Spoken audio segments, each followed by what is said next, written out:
Welcome to Sleeping with Facts. Tonight, we journey through the quietest corners of the universe to explore the slow, rhythmic dance of interstellar clouds, those vast, patient veils of icy debris that drift between the stars, shaping galaxies and nurturing the birth of new suns across billions of years of cosmic time. These 110 facts have been gathered to guide you gently through the microscopic architecture of a single dust grain, through the chemical poetry of molecular cloud nurseries, and outward, to the farthest reaches of the observable universe, where dust-enshrouded galaxies glow with the warmth of 1,000 stellar births. Let the quiet rhythm of the cosmos carry you softly into rest. Close your eyes and drift into the frigid silence where the pillars of creation slowly collapse into stardust. Within these dark, frozen nurseries, microscopic soot and silicate grains shield the birth of future suns from the harsh radiation of the void. Let the quiet rhythm of the cosmos guide you to sleep.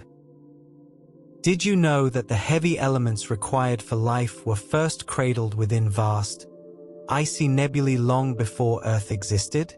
We are tracing the 100 most soothing facts about interstellar dust, from carbon grains to the formation of solar systems. Discover how the vacuum's coldest debris creates the warmth of life. Tonight, we journey through the quietest corners of the universe to explore the slow, rhythmic dance of interstellar clouds. These massive veils of icy debris act as silent guardians for nascent stars, protecting them within a cosmic womb of shadow. Surrender to the peaceful history of the stars and fall asleep. We begin at the smallest possible scale, the individual grain, drifting alone in the immeasurable dark, carrying within its tiny crystalline lattice the chemical memory of stars long extinguished. Interstellar dust grains are extraordinarily small, with most measuring between 0.01 and 0.3 micrometers in diameter, a scale so fine that hundreds of thousands of them could rest side by side across the width of a single human hair. Despite their almost incomprehensible smallness, these grains collectively account for roughly 1% of all the mass found within the interstellar medium, the diffuse material filling the spaces between stars. Their modest mass belies their profound influence as they intercept, scatter, and absorb starlight across entire galaxies, shaping the visual appearance of the cosmos itself. The interstellar medium as a whole, including all its gas and dust, spans nearly every region of a galaxy not occupied by a star or its immediate gravitational domain. The two dominant materials from which interstellar dust grains are composed are silicates, mineral compounds rich in silicon and oxygen, and carbonaceous materials, including forms of amorphous carbon and graphite. Silicate grains tend to produce a faint, broad absorption feature in infrared light near 9.7 micrometers, a spectral fingerprint that astronomers can observe from Earth-based and spaceborne telescopes. Carbonaceous grains, by contrast, absorb ultraviolet light with particular efficiency, contributing to the general reddening of distant starlight that passes through dusty regions. Together, these two grain populations form a complementary pair that accounts for nearly all of the observable properties of interstellar extinction curves measured across the galaxy. In the outermost, coldest regions of dense molecular clouds, interstellar dust grains acquire a thin coating of ice, a delicate mantle composed primarily of water ice, carbon monoxide, carbon dioxide, and methanol that has slowly condensed from the surrounding gas onto the grain surface. These icy mantles form at temperatures as low as 10 to 20 Kelvin, a thermal environment so extreme that most familiar molecular bonds would be frozen into complete rigidity. The mantles themselves can be several times thicker than the original refractory grain beneath them, surrounding the mineral core like a translucent shell of cosmic frost. When ultraviolet radiation eventually penetrates these cloud edges, it can trigger photochemical reactions within the ice mantles, producing complex organic molecules that would otherwise take far longer to assemble in the gas phase. The surfaces of interstellar dust grains function as remarkably effective catalysts for chemical reactions that would proceed far too slowly, or not at all, in the gas phase alone. When two atoms of hydrogen drift through the interstellar medium and each happens to adsorb onto the surface of the same dust grain, they can migrate across the surface until they meet, combine, and desorb as a molecule of hydrogen gas. H2, the most abundant molecule in the universe. This grain surface pathway for H2 formation was one of the first recognized examples of heterogeneous catalysis operating at cosmic scales, and it remains a foundational process in astrochemistry. The same principle applies to the formation of water, methanol, and a host of other simple molecules whose abundance in dense clouds far exceeds what gas phase chemistry alone could produce. Interstellar dust grains are not static objects but are instead in a constant state of slow physical and chemical evolution, responding to the varying conditions of their environment over millions of years. In diffuse regions of the interstellar medium, grains are gradually worn down by collisions with fast-moving particles and eroded by the ultraviolet radiation of nearby stars, a process known as sputtering and photodesorption. In denser regions, by contrast, grains can grow larger through the slow accretion of gas phase atoms and molecules onto their surfaces, gradually building up refractory mantles and icy coatings. This continuous cycle of destruction and regrowth maintains a size distribution in interstellar dust that follows a remarkably consistent mathematical relationship known as the MRN distribution, describing a steady-state equilibrium between grain creation and erosion. The overall distribution of dust grain sizes in the interstellar medium was described mathematically by Mathis, Rumpel, and Nordseek in their influential 1977 paper, producing what is now known as the MRN grain size distribution.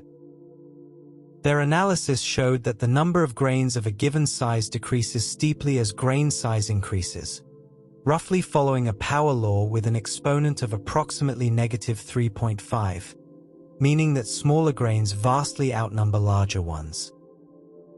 This distribution arises naturally from the competing processes of grain growth and grain destruction that operate continuously throughout the interstellar medium. The MRN distribution has proven robust across decades of observational refinement and remains the foundational model for dust grain populations in most astrophysical simulations.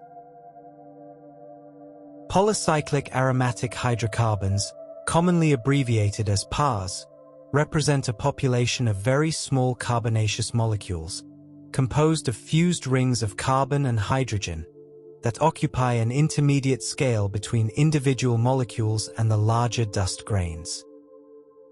PAHs are thought to contain somewhere between 10 and 15% of all the carbon in the interstellar medium, making them among the most abundant complex organic molecules in space. They emit strongly in the mid-infrared when heated by ultraviolet photons, producing characteristic emission features at 3.3, 6.2, 7.7, 8.6, and 11.3 micrometers. Their pervasive presence across the galaxy suggests that the building blocks of organic chemistry are deeply woven into the fabric of interstellar space. The total amount of dust in the Milky Way galaxy is estimated to be on the order of 10 million solar masses, a figure derived from the observed infrared emission of the galaxy's dust population integrated over its entire disk and halo. Though this represents only a small fraction of the galaxy's total mass, the dust's spatial distribution gives it an outsized influence on the appearance and chemistry of the interstellar medium. The Milky Way's dust layer is concentrated in a thin disk roughly 100,000 light-years in diameter, with a scale height of only a few hundred light-years above and below the galactic plane. Looking toward the galactic center, Earth-based observers must peer through an optical depth of extinction so great that the center is completely invisible in visible wavelengths, only revealing itself through infrared and radio observations. Interstellar dust grains are weakly aligned with the local interstellar magnetic field, with their longest axes tending to orient perpendicular to the field lines, a phenomenon that produces a measurable polarization of the starlight passing through them. This alignment is thought to arise from a process called radiative alignment torque, in which irregularly shaped grains spin up to high rotational velocities when they absorb and re-emit starlight, and the interaction of this spinning with the ambient magnetic field gradually aligns their rotation axes along the field direction. By mapping the polarization of starlight across the sky, astronomers can trace the large-scale structure of the Milky Way's magnetic field even in regions too distant or obscured for direct measurement. The degree of polarization produced by aligned dust grains is modest, typically only a fraction of a percent, but it carries a wealth of information about the three-dimensional structure of the interstellar magnetic environment. The temperature of interstellar dust grains varies enormously depending on their location and the intensity of the local radiation field, ranging from a few Kelvin in the deepest, most shielded cores of molecular clouds to several hundred Kelvin near the surfaces of hot young stars. In the diffuse interstellar medium, far from any individual star, the average dust temperature lies between 15 and 20 Kelvin, sustained by the cumulative warming effect of the general interstellar radiation field permeating the galaxy. Smaller grains and PAH molecules can experience rapid, stochastic temperature spikes when they absorb even a single ultraviolet photon, briefly reaching temperatures of hundreds or even thousands of Kelvin before cooling again through infrared emission. This phenomenon of stochastic heating means that small grains contribute significantly to the mid-infrared emission of galaxies even in regions where the ambient radiation field is quite gentle. From the individual grain, we widen our view to the great dark clouds themselves, the dense, light-swallowing structures that drift through the galaxy like vast slow exhalations, internally cooling, slowly gathering themselves towards something new. Dark nebulae are regions of the interstellar medium so densely packed with gas and dust that they absorb virtually all of the visible light attempting to pass through them, appearing as dark, featureless silhouettes projected against the brighter backdrop of background stars or luminous nebulae. The optical depth of a typical dark nebula in visible light is greater than 5, meaning that less than 1% of the light entering from the far side emerges from the near side. The most famous dark nebulae, such as the Horsehead Nebula in Orion and Barnard 68 in Ophiuchus, have been known since the early 20th century when astronomers first recognized them as regions of absorption rather than empty voids. Their visual borders can appear remarkably sharp against the surrounding glow, delineated by the abrupt transition between the diffuse outer envelope and the denser inner cloud. The term Bok globule refers to small, isolated, nearly spherical dark nebulae that appear as compact dark spots against the glowing background of bright emission nebulae, first catalogued and studied by the astronomer Bart Bok in the 1940s. Bok globules typically contain a few solar masses of cold gas and dust, compressed into a region only a fraction of a light-year across, making them among the most compact of all interstellar cloud structures. Many Bok globules are actively forming stars within their dark interiors, as revealed by infrared observations that detect the warm radiation of newly forming protostars embedded deep within. Their small size and relative isolation make them valuable laboratories for studying the star formation process in a controlled environment, free from the complicated dynamics of larger cloud complexes. Molecular clouds, which contain the vast majority of interstellar dust and represent the densest phase of the cold interstellar medium, are found predominantly along the spiral arms of the Milky Way, tracing the galaxy's large-scale structure with remarkable fidelity. The total mass of molecular gas in the Milky Way is estimated at roughly 1 to 3 billion solar masses, distributed among thousands of individual cloud complexes. Giant molecular clouds are among the most massive objects in the galaxy that are gravitationally bound by their own mass, with typical masses between 10,000 and 10 million solar masses and diameters between 15 and 600 light-years. Their distribution along spiral arms is thought to arise from the same density wave dynamics that create the spiral pattern itself, compressing the diffuse interstellar medium into dense cloud complexes as it passes through the arm. The internal temperature of a dense molecular cloud core is remarkably uniform at around 10 Kelvin, a state of profound thermal stillness maintained by the balance between cosmic ray heating and the slow emission of infrared radiation by CO and other molecules. At 10 Kelvin, the thermal motions of gas molecules are extremely slow, with typical speeds of only a few hundred meters per second for hydrogen molecules, far less than the sound speed in warmer gas.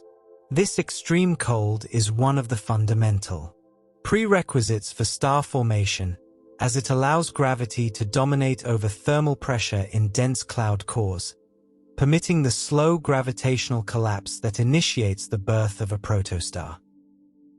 The temperature uniformity within cores is maintained over timescales of millions of years, giving these regions an almost meditative stillness.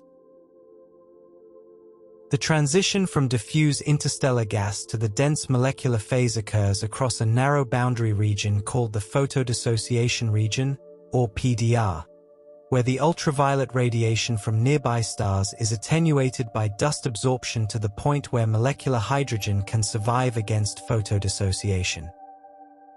Moving inward through a PDR, the gas chemistry shifts systematically from atomic to molecular, with hydrogen transitioning from H to H2, carbon from C+ to C to CO, and increasingly complex molecules becoming stable at progressively greater depths. The column of dust required to shield CO from photodissociation corresponds to a visual extinction of roughly 1 to 2 magnitudes. Photodissociation regions are among the most chemically rich environments in the galaxy, hosting hundreds of distinct molecular species in rapid photochemical cycling.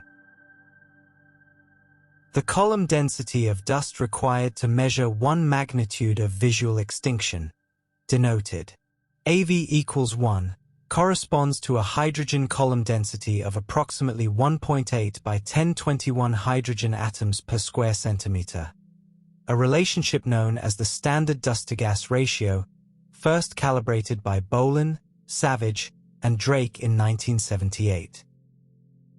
This ratio implies a dust mass fraction of roughly 1% relative to gas by mass, consistent with the cosmic abundances of heavy elements that are locked up in grain minerals. The dust-to-gas ratio varies somewhat across different galaxy types and metallicities, being lower in metal-poor dwarf galaxies and higher in the nuclei of starburst galaxies. The ratio is one of the fundamental empirical parameters of interstellar medium physics, entering virtually every calculation involving dust extinction or emission. The visual reddening of starlight passing through interstellar dust arises because dust grains scatter and absorb shorter wavelengths of light, the blue and violet end of the spectrum, more efficiently than longer wavelengths such as red and infrared. This wavelength-dependent extinction, described quantitatively by the extinction curve, causes distant stars to appear redder than their intrinsic color would suggest, an effect that astronomers must carefully correct for in virtually every photometric measurement. The total to selective extinction ratio, conventionally denoted R(V), has a typical value of 3.1 in the diffuse interstellar medium, rising to 5 or 6 in dense molecular cloud regions where grain-size distributions shift toward larger particles. By measuring the reddening of stars of known intrinsic color, astronomers can map the three-dimensional distribution of dust throughout the galaxy. Dark nebulae are not truly static on cosmological timescales but instead slowly evolve as they drift through the galaxy, buffeted by turbulent motions, compressed by the spiral density wave, and gradually enriched by the ejecta of nearby evolved stars. The internal velocity dispersion within a typical molecular cloud is supersonic, with gas moving at a few kilometers per second relative to the bulk cloud motion, producing a complex network of shocks and compressed sheets within the otherwise cold and quiet medium. This turbulence is thought to be driven by several external sources including supernova explosions, the passage of spiral density waves, and the energy input of protostellar outflows. The interplay between turbulence, gravity, and magnetic fields within dark nebulae is one of the most actively studied topics in modern astrophysics. The dust within dark nebulae contributes to the formation of deuterium-bearing molecules such as DCO+ and HDCO through a set of low-temperature ion molecule reactions that preferentially incorporate deuterium, the heavy isotope of hydrogen, into molecular species at temperatures below 20 Kelvin. This deuterium fractionation can elevate the ratio of deuterium to hydrogen in cold cloud molecules to values hundreds or even thousands of times higher than the cosmic background ratio, providing a sensitive thermometer for the coldest regions of interstellar space. By measuring the degree of deuterium enhancement in different molecules, astrochemists can reconstruct the temperature history of a molecular cloud core. These deuterated molecules thus carry within their chemical composition a memory of the cloud's thermal past, encoded in the quiet language of isotopic ratios. The far-infrared and submillimeter emission from interstellar dust, observed by missions such as IRAS, the Spitzer Space Telescope, and the Herschel Space Observatory, has allowed astronomers to create detailed all-sky maps of dust column density, temperature, and emissivity across the entire Milky Way. The Planck satellite, launched by the European Space Agency in 2009, produced the most precise and comprehensive dust emission maps yet available, revealing an intricate network of filamentary structure within molecular cloud complexes invisible to optical observations. These filaments, ranging in width from a few hundredths of a light-year to several light-years, appear to be the preferred sites of star formation, with dense protostellar cores forming preferentially along the spine of the most prominent filamentary structures. The maps produced by Planck transformed the study of interstellar dust into a truly galaxy-wide census of cold material. We arrive now at the great stellar nurseries themselves, regions of immense scale and quiet grandeur, where the slow processes of dust and gravity have been building towards something luminous for millions of years. The pillars of creation, located approximately 6,500 light-years away in the Eagle Nebula, M16, within the constellation Serpens, are among the most photographed structures in the history of astronomy, first imaged in spectacular detail by the Hubble Space Telescope in 1995. These towering columns of cold molecular hydrogen and dust rise to heights of several light-years, sculpted by the intense ultraviolet radiation and stellar winds from the young massive star cluster NGC 6611. The surface of each pillar glows with a thin skin of ionized gas where the radiation field is strong enough to ionize hydrogen, creating luminous orange and blue-green hues visible in narrowband imaging. Interior to this boundary, the dust and gas remain cold and dense, shielded by the column of material from the destructive radiation streaming inward from the open nebula. The process by which the pillars of creation and similar elephant trunk structures are formed is known as photoevaporation, in which intense ultraviolet radiation from nearby massive stars gradually erodes the outer layers of a denser molecular cloud, stripping away the less dense surrounding material while dense clumps and columns resist erosion long enough to remain as protruding pillars.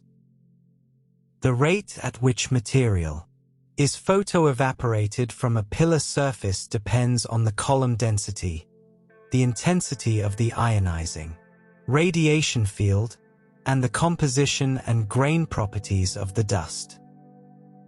This process is sometimes called radiation-driven implosion, as the pressure of the hot ionized gas surrounding the pillar simultaneously compresses it from outside, potentially triggering star formation within the compressed central regions. The beautiful and transient forms of the pillars of creation are therefore an artifact of the competition between destruction by radiation and compression by pressure. The Orion Molecular Cloud, one of the nearest and most extensively studied star-forming regions in the Milky Way at a distance of approximately 1,350 light-years, contains a rich hierarchical structure of giant cloud complexes, dense filaments, individual cloud cores, and newly formed stellar clusters.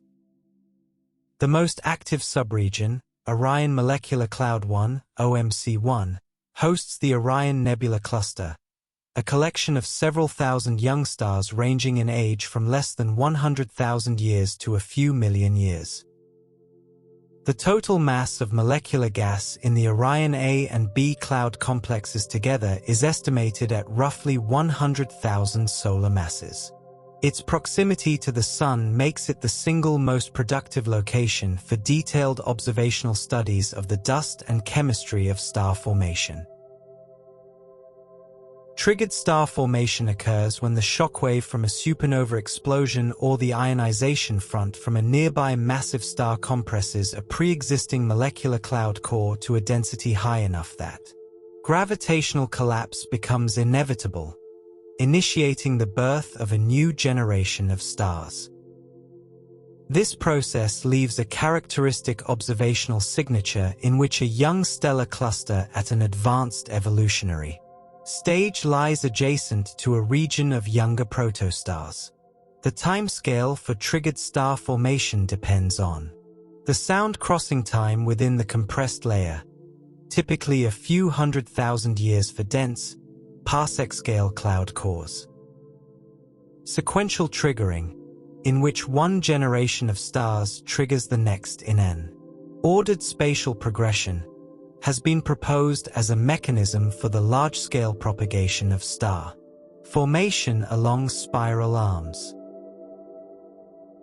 Protostellar outflows, powerful jets and winds of gas ejected from the polar regions of newly forming stars, play a crucial role in both shaping the surrounding dust envelope and in injecting turbulence into the parent molecular cloud.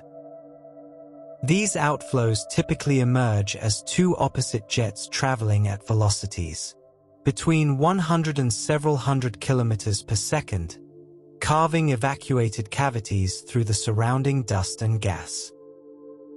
The mechanical luminosity of protostellar outflows within a molecular cloud complex can rival or exceed the turbulent energy of the cloud itself, suggesting that the stars being born are simultaneously stirring the reservoir from which further stars might form.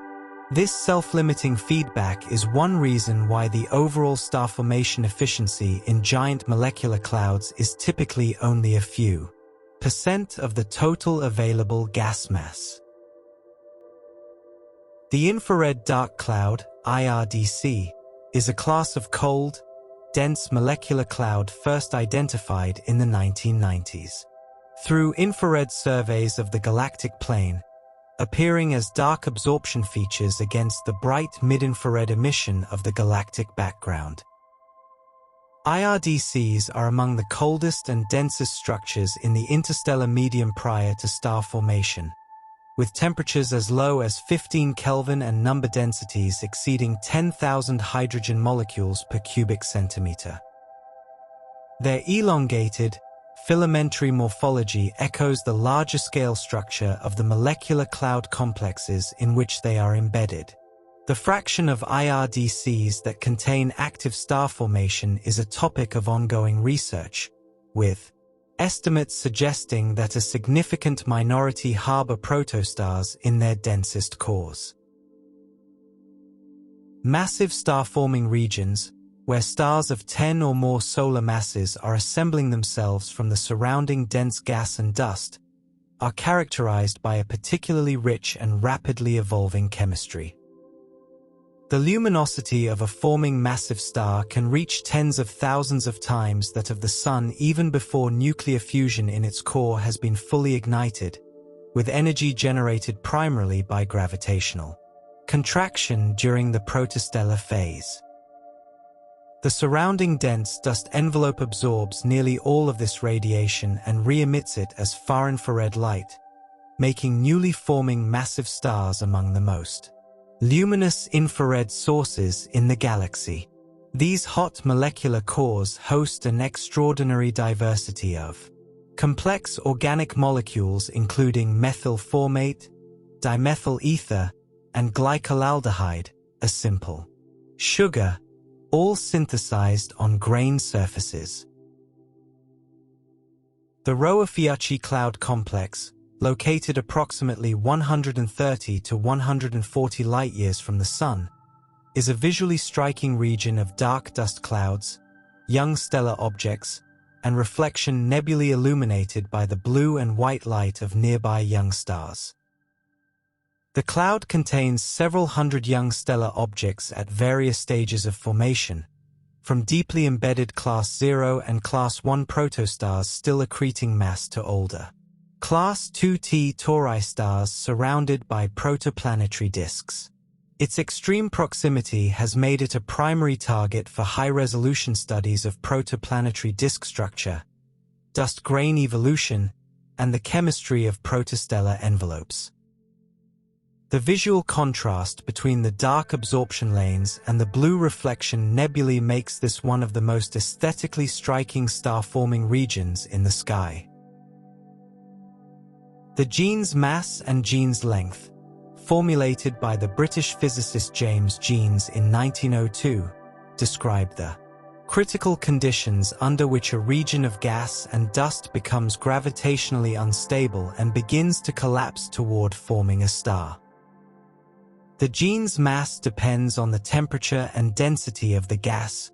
Colder, denser regions have lower Jeans masses, meaning that smaller clumps of material can collapse when the gas is cold and compressed.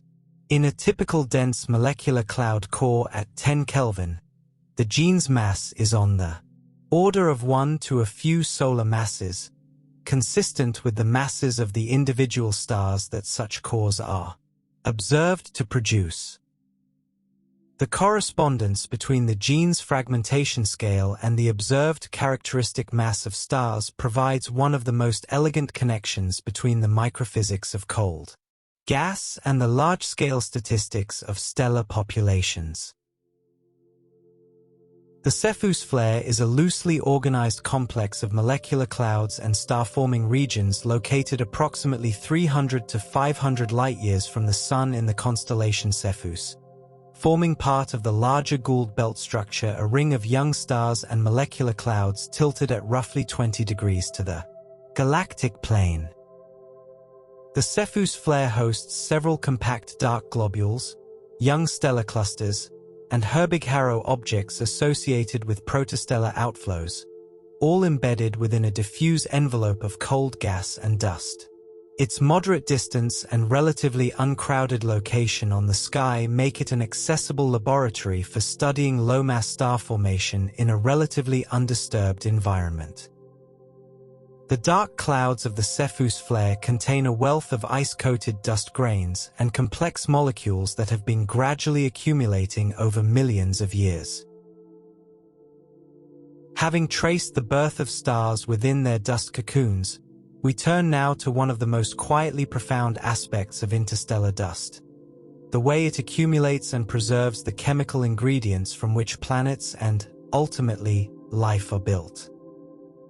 Water ice is the single most abundant molecular species found in the icy mantles coating interstellar dust grains in dense molecular clouds, typically comprising 50 to 60% of the total ice composition.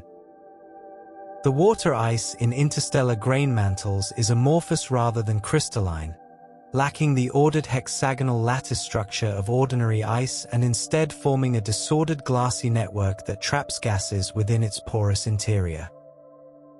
The transformation from amorphous to crystalline ice occurs when the temperature of the grain exceeds approximately 110 Kelvin, a threshold crossed during the protostellar heating phase. The abundance of water ice in these icy mantles means that water is in some sense written into the fabric of star-forming regions, predestined to be delivered to forming planetary systems in enormous quantities. Carbon monoxide, CO, is the second most abundant molecule in the universe after H2 and the dominant tracer of molecular gas in the cold interstellar medium, but in the densest and coldest cloud cause it freezes out onto grain surfaces as CO ice, depleting the gas phase and locking the carbon into the solid phase. This freeze-out occurs at temperatures below approximately 20 Kelvin, the characteristic temperature of well-shielded dense cores. The frozen CO participates in grain surface chemistry, reacting with hydrogen atoms to form HCO and then formaldehyde and methanol, molecules that are the starting points for more complex organic synthesis. The eventual return of CO ice to the gas phase during protostellar heating is one of the triggers for the chemical richness of hot Carino and hot core environments. Methanol, one of the simplest and most abundant complex organic molecules found in interstellar space, is thought to form almost exclusively on the surfaces of cold dust grains through the successive hydrogenation of frozen CO, a process that occurs when hydrogen atoms adsorb onto the grain surface and tunnel quantum mechanically through the reaction barrier. The efficiency of this process depends on the competition between hydrogen adsorption and thermal desorption, making it most effective at grain temperatures between 10 and 20 Kelvin. Laboratory experiments conducted at conditions simulating the interstellar grain environment, cryogenic temperatures, vacuum, and ultraviolet irradiation have reproduced the observed interstellar abundances of methanol and heavier alcohols. Methanol itself is a parent molecule for a cascade of further reactions, ultimately producing amino acid precursors and other molecules of prebiotic relevance. Glycine, the simplest amino acid and a building block of proteins, has been detected in cometary material returned by the Stardust mission from Comet Wild 2, and has been tentatively identified in the emissions from the hot Carino region of the protostar IRAS 16293-2422 in Ophiuchus, suggesting that the synthesis of amino acids or their precursors may begin on interstellar dust grains. The interstellar synthesis pathway most commonly proposed involves the ultraviolet irradiation of ice mixtures containing water, methanol, ammonia, and CO, which generates a suite of organic residues including amino acids when warmed and processed. The presence of amino acids in carbonaceous chondrite meteorites and comets provides compelling evidence that these molecules are widely synthesized in the dust-rich environments of star formation. The fact that the same chemical processes occurring in interstellar grain mantles are also responsible for delivering organic matter to forming planets speaks to a deep continuity between the chemistry of the cosmos and the chemistry of life. Protoplanetary disks, the flattened, rotating structures of gas and dust surrounding newly formed stars from which planets eventually assemble, inherit the dust composition and grain size distribution of the parent molecular cloud, but subsequently evolve this material through grain growth, thermal processing, radial drift, and turbulent mixing. In the midplane of a protoplanetary disk, where temperatures are lowest and particle densities highest, dust grains can begin sticking together through gentle collisions, growing from micrometer-sized particles through millimeter pebbles to eventually centimeter and decimeter scale aggregates. The transition from fluffy micrometer aggregates to compact pebbles involves a restructuring of the grain interior driven by the compression experienced during collisions. These pebbles are the intermediate building blocks on the path to planetesimals and eventually to planetary cores. The snow line in a protoplanetary disk is the radial distance from the central star at which the temperature drops below the sublimation point of a given volatile species, allowing it to condense from the gas phase and coat dust grains with ice. The water snow line in a typical solar-type protostellar system lies at approximately 2 to 3 astronomical units from the star, while the CO snow line is found much farther out, at roughly 15 to 30 astronomical units. Beyond the water snow line, dust grains acquire thick water ice mantles that substantially increase their stickiness in collisions, accelerating grain growth and planetesimal formation. The snow line also marks a chemical boundary in the disk, separating the rocky, volatile pore inner disk from the ice-rich outer disk and thereby influencing the compositions of planets that form on either side. Carbonaceous chondrite meteorites, the most primitive class of stony meteorites that have fallen to Earth, represent fragments of undifferentiated asteroids that have preserved the chemical composition of the early solar system's dust over 4.56 billion years. Their mineral composition is dominated by silicate minerals including olivine and pyroxene, along with a rich organic fraction containing amino acids, sugars, nucleobases, and thousands of other complex organic compounds. The Murchison meteorite, which fell in Victoria, Australia in 1969, has been particularly extensively analyzed and has yielded over 90 amino acids, most of which are not used by terrestrial life, demonstrating an extraterrestrial origin. The presence of these organic molecules in a primitive solar system relic confirms that the chemical heritage of interstellar dust grains is preserved and delivered intact to the surfaces of rocky planets. Pre-solar grains are microscopic dust grains within primitive meteorites that carry isotopic compositions vastly different from the solar system average, unambiguously identifying them as having formed around stars that existed before the Sun and survived intact the processes of solar system formation. The most common types include silicon carbide, SiC, graphite, and nanodiamonds, as well as silicate grains identified in meteorites that did not undergo significant heating after formation.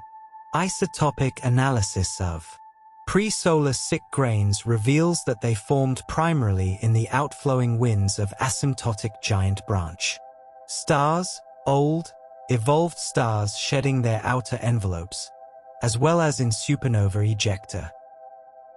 These tiny time capsules, measuring only nanometers to micrometers across, are the most direct samples of stellar material, available for study in terrestrial laboratories. The deuterium-to-hydrogen ratio in water molecules extracted from primitive comets and meteorites provides evidence that the water ice in our solar system has a partial interstellar heritage, having been processed in the cold, deuterium-enriched environments of molecular cloud cores before being incorporated into the protosolar disk. Cometary water displays deuterium-to-hydrogen ratios that are 2 to 3 times higher than the Vienna Standard Mean Ocean Water Value used as the baseline for ocean water on Earth, suggesting a mixture of interstellar and solar nebula water.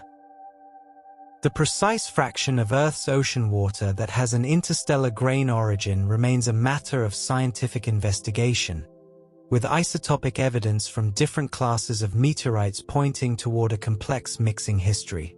What is clear is that the icy mantles of interstellar dust grains contributed substantially to the water reservoir from which the Earth's oceans were eventually assembled. The total organic carbon locked within the dust grains and ice mantles of the interstellar medium represents an enormous reservoir of potentially prebiotic material, estimated to account for a significant fraction of all the carbon in the Milky Way's gas and dust phase.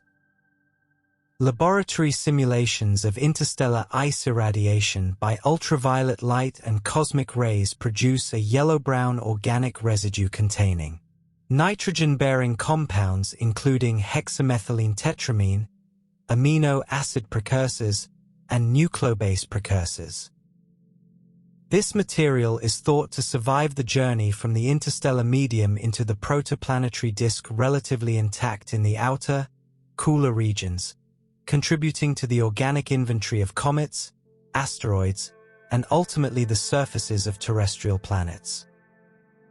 The recognition that the chemistry of life may trace back to reactions occurring on the surfaces of interstellar dust grains represents one of the most profound connections between astrophysics and biology. All things in the cosmos participate in a cycle of gathering, burning, scattering, and regathering. In this chapter, we follow the dust as it disperses, drifts, and begins again, a patient rhythm older than the sun. When a massive star completes its life in a core-collapse supernova explosion, it disperses the heavy elements synthesized in its core, including carbon, oxygen, silicon, sulfur, calcium, and iron, into the surrounding interstellar medium with velocities of thousands to tens of thousands of kilometers per second. Within the hot, rapidly expanding supernova remnant, conditions are initially too hot for dust to survive, but as the remnant cools, conditions in the ejector become favorable for dust grain condensation over timescales of years to centuries after the explosion.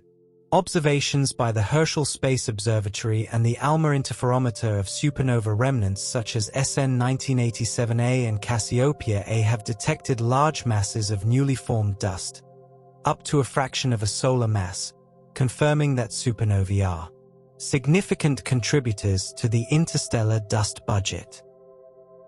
This dust, once injected into the interstellar medium, begins the long journey of mixing, processing, and eventual incorporation into the next generation of molecular clouds and forming planetary systems.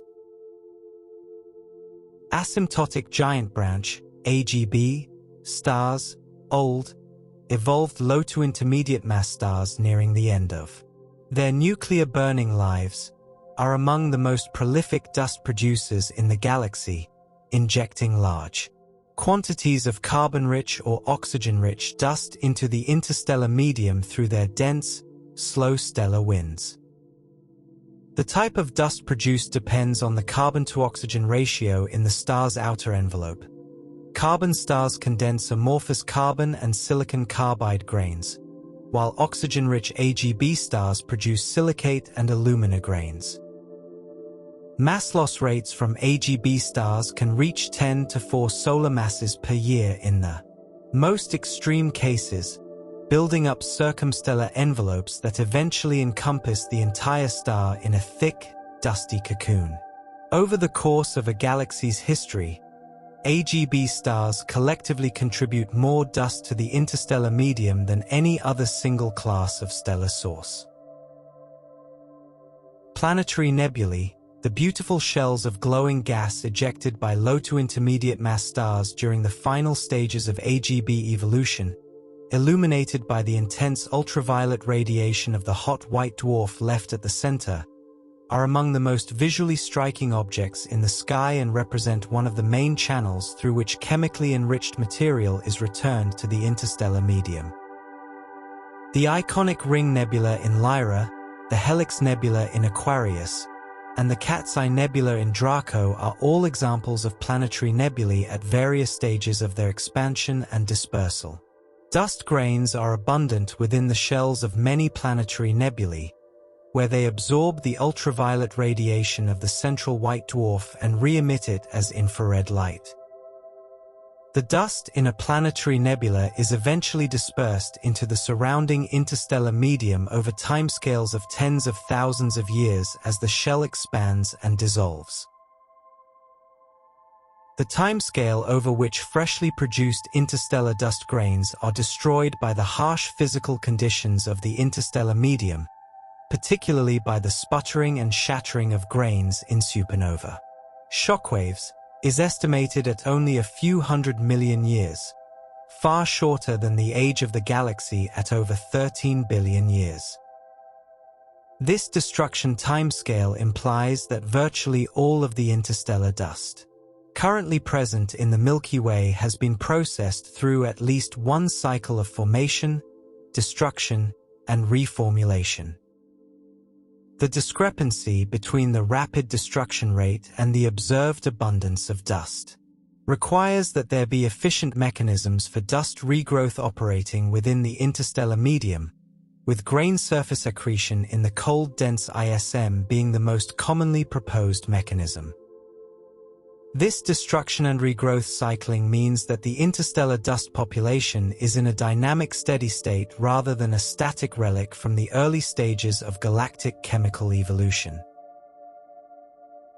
When a newborn star begins to radiate and eventually develop a stellar wind, it gradually heats and disperses its surrounding dust envelope, transforming from a deeply embedded protostar surrounded by a thick opaque cocoon into a revealed pre-main sequence star surrounded by a more tenuous disk and envelope. The timescale for this clearing of the protostellar dust envelope is typically between 100,000 and a few million years for solar mass stars, depending on the initial envelope mass and the vigor of the protostellar outflows and winds. The process of envelope dispersal marks the transition of a young stellar object from Class 0 or Class 1, heavily embedded, to Class 2, revealed star with disk. As the dust envelope disperses, the newly revealed star enters the visual light of its parent nebula for the first time, beginning to shape the local interstellar environment with its radiation and wind. H2 regions, named for ionized hydrogen, the dominant species in these vast glowing nebulae, are regions of the interstellar medium where the intense ultraviolet radiation of massive young stars has ionized the surrounding hydrogen gas, producing the spectacular glowing emission nebulae that are among the most visually recognizable objects in astronomical imaging. The boundary of an H2 region, known as the Strömgren sphere or ionization front, represents the point at which the ionizing radiation is exactly balanced by the recombination of electrons with protons. Dust within the H2 region absorbs a significant fraction of the ionizing photons, reducing the effective radius of the ionized zone and re-emitting the absorbed energy as infrared radiation. The gas and dust shell compressed ahead of the expanding ionization front is one of the primary environments for triggered star formation in the Milky Way. The diffuse interstellar bands, DIBs, are a set of more than 500 absorption features observed in the spectra of reddened background stars, spread across the visible and near-infrared wavelength range, whose carriers have remained unidentified for over a century since their initial discovery by Mary Lee Heeger in 1922. The DIBs are associated with dust-reddened lines of sight and correlate broadly with the column density of interstellar dust and gas. In 2015, astronomers confirmed the identification of two DIBs, with specific vibrational transitions of the Buckminster-Fullerene ion C60 plus a soccer ball-shaped molecule of 60 carbon atoms, providing the first definitive identification of a DIB carrier. The remaining hundreds of unidentified DIBs remain one of the great open problems of astronomical spectroscopy. The extended red emission, ERE, is a broad, diffuse luminescence observed in many dusty astrophysical environments including reflection nebulae and planetary nebulae, appearing as a glow in the 600 to 900 nanometer wavelength range that cannot be explained by simple starlight scattering. ERE is thought to arise from photoluminescence, the absorption of ultraviolet photons followed by the re-emission of visible wavelength photons, by some component of the interstellar dust, with proposed carriers, including hydrogenated amorphous carbon, PARs, and silicon nanoparticles. The efficiency of ERE production is quite high in some environments, suggesting that the emitting material intercepts a substantial fraction of the ultraviolet photon flux. Despite decades of investigation, the precise carrier or carriers of ERE remain uncertain, making it one of the enduring mysteries of interstellar dust astrophysics. Reflection nebulae are clouds of interstellar dust that scatter the light of nearby stars without ionizing the gas, appearing blue in color because the smaller dust grains scatter shorter wavelengths of light more efficiently, the same Rayleigh-type scattering that produces blue skies on Earth. The Pleiades star cluster in Taurus is surrounded by one of the most famous reflection nebulae in the sky, the Merope and Maya nebulae, which glow with a soft blue haze as the dust within the interstellar medium scatters the white light of the hot young stars.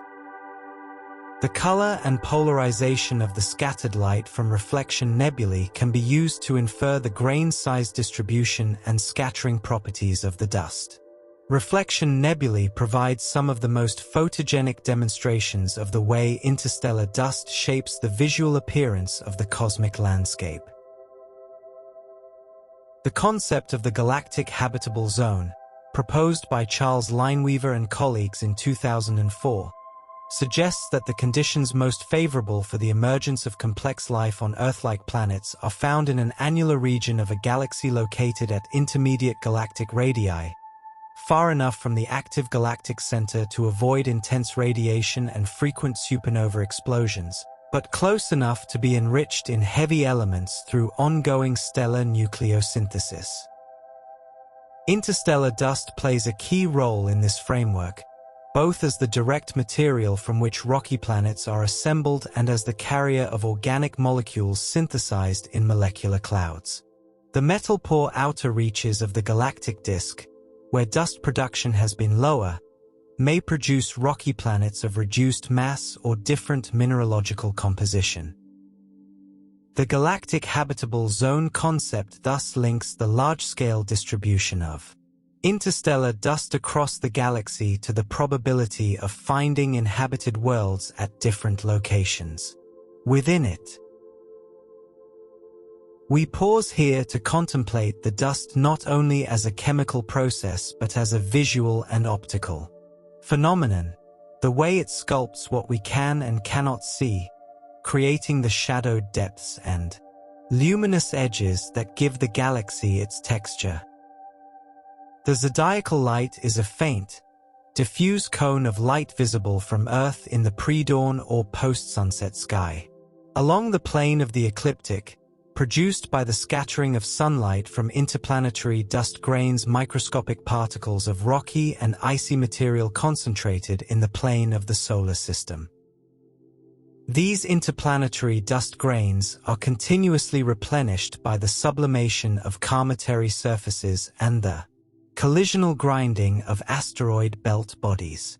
The faint glow of the zodiacal light offers the nearest terrestrial analog to the scattering of starlight by interstellar dust in more distant cosmic environments. Under the darkest skies, the zodiacal light can be traced continuously across the entire sky as the zodiacal band, connecting at the antisolar point into the Gegenschein, a faint, slightly brighter glow produced by the preferential backscattering of sunlight directly opposite the Sun. The cosmic infrared background, CIB, is a diffuse, isotropic glow of infrared radiation pervading the entire sky that arises from the integrated infrared emission of all the dust-enshrouded galaxies throughout the history of the observable universe, integrated over 13 billion years of cosmic time. The CIB was first detected definitively by the COBE satellite in the 1990s and contains roughly as much total energy as the cosmic optical background produced by the direct starlight of all galaxies.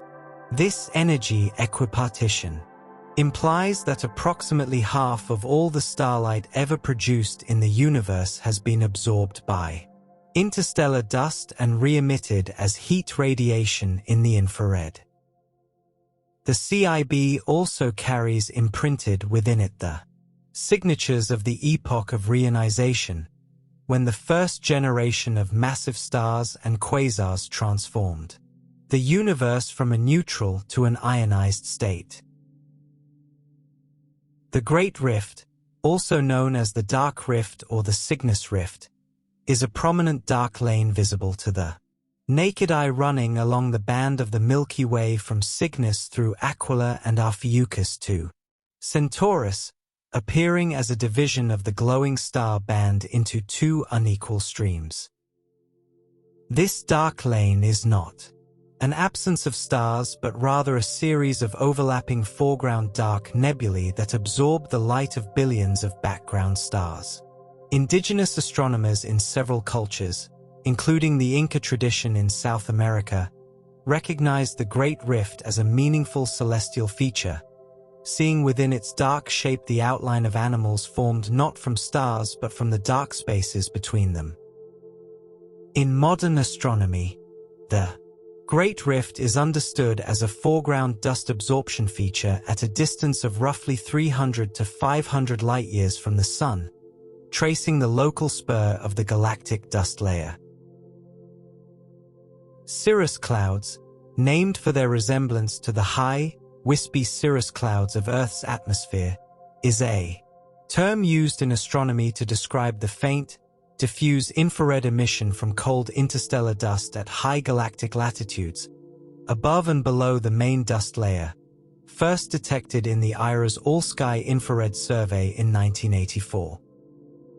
Galactic cirrus appears in infrared images as delicate, filamentary or sheet-like structures of glowing dust extending across large fractions of the sky, with characteristic spatial scales ranging from arc-minutes to tens of degrees.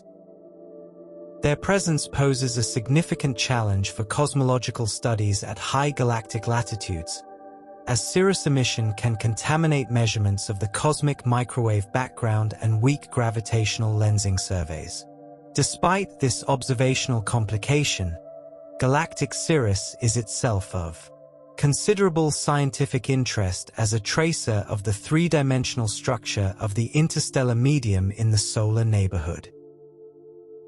Light echoes are astrophysical phenomena in which a brief pulse of light from a transient source such as a nova or supernova illuminates surrounding interstellar dust at progressively larger distances from the source, causing the dust to glow in scattered light and creating an apparent outward expanding ring of luminosity visible against the sky. The geometry of a light echo is determined by the intersection of the expanding spherical light pulse with the plane of the sky, producing an elliptical or circular ring whose radius grows with time.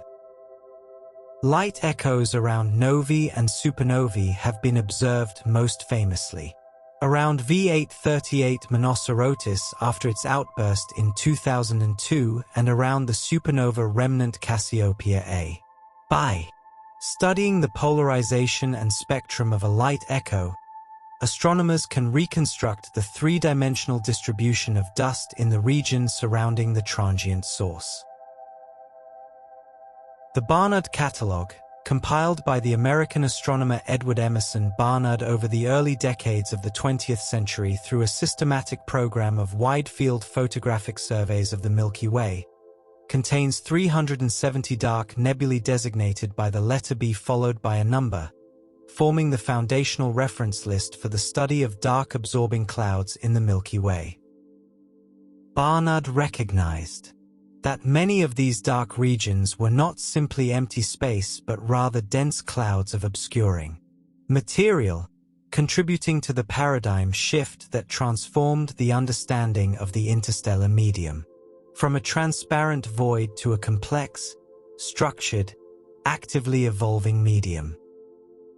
The Barnard Catalog includes some of the most intensively studied dark clouds in modern astrophysics, including Barnard 68 in Ophiuchus, a strikingly circular Bok globule with an extremely sharp outer boundary. The catalog remains a standard reference for identifying and naming dark nebulae across the sky. The Magellanic Clouds, the two irregular dwarf galaxies orbiting the Milky Way at distances of approximately 160,000 and 200,000 light-years, offer a unique laboratory for studying interstellar dust in environments of lower metallicity than the solar neighborhood. The extinction curves measured in the large and small Magellanic Clouds differ systematically from the Milky Way curve, with the SMC showing a much weaker 2175 angstrom absorption bump and a steeper rise at ultraviolet wavelengths. The lower dust-to-gas ratio in the Magellanic Clouds reflects the lower abundance of heavy elements from which dust grains are built. Studying dust in the Magellanic Clouds provides a window into the dust properties of high-redshift galaxies, which were also chemically less enriched than the present-day Milky Way.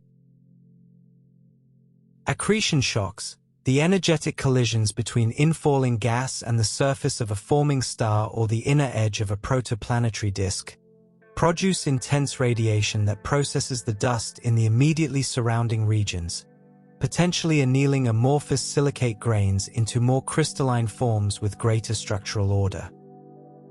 Laboratory experiments and infrared spectroscopy of protostellar and disk environments reveal a gradient in silicate crystallinity from the inner disk regions outward to the cold outer disk and envelope, where amorphous grains dominate. Crystalline silicate minerals such as forsterite and enstatite are identified by their distinctive mid-infrared spectral features and are observed in the comets of our own solar system, suggesting that crystalline grains formed in the hot inner disk regions were subsequently transported outward to the comet-forming zone.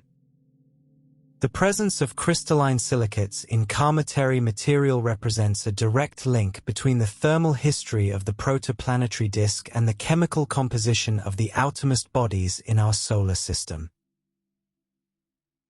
The concept of a translucent cloud occupies an intermediate position on the density and opacity scale between the diffuse interstellar medium and the densest dark molecular cloud cores, with visual extinctions of roughly 1 to 5 magnitudes and rich molecular chemistry that is neither fully shielded from the ambient radiation field nor fully developed to the complexity of dense molecular cores. Translucent clouds are particularly valuable for studying the transition chemistry between purely atomic and predominantly molecular gas. The chemical models developed for translucent clouds must simultaneously account for gas phase ion-molecule reactions, grain surface chemistry, photodissociation, and the attenuation of the radiation field. Species such as C2, CH, CN, and CS were among the first interstellar molecules to be detected in translucent clouds and remain important chemical traces of this intermediate opacity medium. The Horsehead Nebula, situated at a distance of approximately 1,500 light-years in the constellation Orion, is a dark pillar of cold molecular gas and dust that protrudes southward into the glowing emission of the ionized hydrogen region behind it, sculpted by the radiation and wind of the nearby hot star Sigma Orionis into its characteristic equine profile. The nebula is part of the Orion molecular cloud complex and contains dense concentrations of molecular gas shielded within its dark interior, including a recently formed low-mass T Tauri star discovered through infrared observations. The visual contrast between the dark, dust-rich pillar and the glowing pink emission nebula behind it is produced by the same dust absorption and photoionization processes that operate in all dark nebulae adjacent to ionized regions. The Horsehead Nebula has become one of the most iconic symbols of astrophotography, an image that conveys simultaneously the sculptural power of interstellar radiation and the protective capacity of dense dust. The story of interstellar dust is also the story of human ingenuity. The telescopes, satellites, and instruments crafted to peer through the veil of absorption and reveal what lies within and beyond. The infrared astronomical satellite, IRAS, launched in January 1983 as a joint mission of the United States, the United Kingdom, and the Netherlands, conducted the first comprehensive all-sky survey in the mid-infrared and far-infrared wavelength range, detecting the thermal emission from cold interstellar dust across the entire sky. IRAS completed its all-sky survey in approximately 300 days before exhausting its supply of cryogenic liquid helium coolant. The IRAS point source catalog contains over 250,000 individual infrared sources, while its extended emission images revealed the galactic cirrus and thousands of dusty star-forming regions that had been invisible in prior optical surveys. The IRAS mission fundamentally transformed the understanding of the cold, dusty universe and laid the scientific foundation for all subsequent space infrared observatories. The Spitzer Space Telescope, launched by NASA in August 2003 and operated continuously until January 2020, provided 17 years of infrared observations of interstellar dust, star-forming regions, protoplanetary disks, and external galaxies with sensitivity far exceeding IRAS. Spitzer's infrared spectrograph obtained mid-infrared spectra of hundreds of protostellar and disk systems, revealing the silicate absorption and emission features, pH emission bands, and ice band profiles that together encode the dust composition and thermal history of these environments. The GLIMPS and MIPSCAL surveys of the galactic plane produced the deepest and most detailed infrared panorama of the Milky Way ever assembled, revealing thousands of previously unknown star-forming regions and H2 regions embedded within the galactic dust layer. Spitzer's final contributions before its decommissioning included extensive characterization of exoplanetary atmospheres and the detection of protoplanetary disk evolution across stellar clusters of different ages. The Herschel Space Observatory, launched by the European Space Agency in May 2009 and operated until April 2013, was the largest infrared telescope ever flown in space, with a primary mirror 3.5 meters in diameter. Herschel's PAX and SPIRE instruments mapped the far-infrared and submillimeter emission from cold dust across both our own galaxy and a large sample of external star-forming galaxies, fundamentally advancing the understanding of the dust spectral energy distribution and the connection between cold gas and star formation efficiency.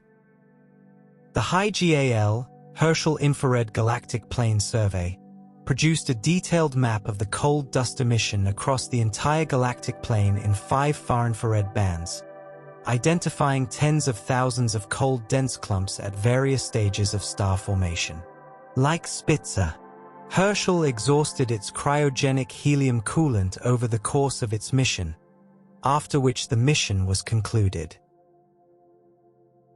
The Atacama Large Millimeter Submillimeter Array, ALMA, a radio interferometer located on the Chajnantor Plateau in the Atacama Desert of Chile at an altitude of 5,000 meters above sea level, has since its scientific operations began in 2011 transformed the study of interstellar dust in cold environments.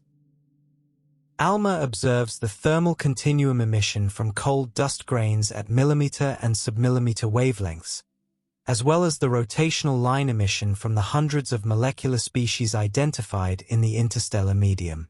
Perhaps ALMA's most spectacular results have been the stunning resolved images of protoplanetary disks in nearby star-forming regions, revealing rings, gaps, spirals, and other substructures that trace the clearing of gas and dust by forming planets. The array will continue to expand its capabilities in coming decades with the addition of new antennas and upgraded receivers. The James Webb Space Telescope, JWST, launched on Christmas Day 2021 and achieving full science operations by mid-2022, represents the most powerful space observatory in the history of astronomy and has provided unprecedented infrared imaging and spectroscopy of interstellar dust environments ranging from nearby molecular clouds to the dust-enshrouded star-forming galaxies of the early universe. JWST's near-infrared and mid-infrared instruments, NIRCam, NIRSpec, MIRI, and NIRIS, cover a wavelength range from 0.6 to 28 micrometers with sensitivity and resolution sufficient to detect individual young stellar objects in the nearest molecular clouds. The first released JWST images included a stunning new view of the pillars of creation in both near-infrared and mid-infrared light, revealing for the first time in crisp detail the individual protostellar knots embedded within the pillars. JWST is expected to operate for at least 20 years, continuing to transform the understanding of interstellar dust, star formation, and the dust history of the universe.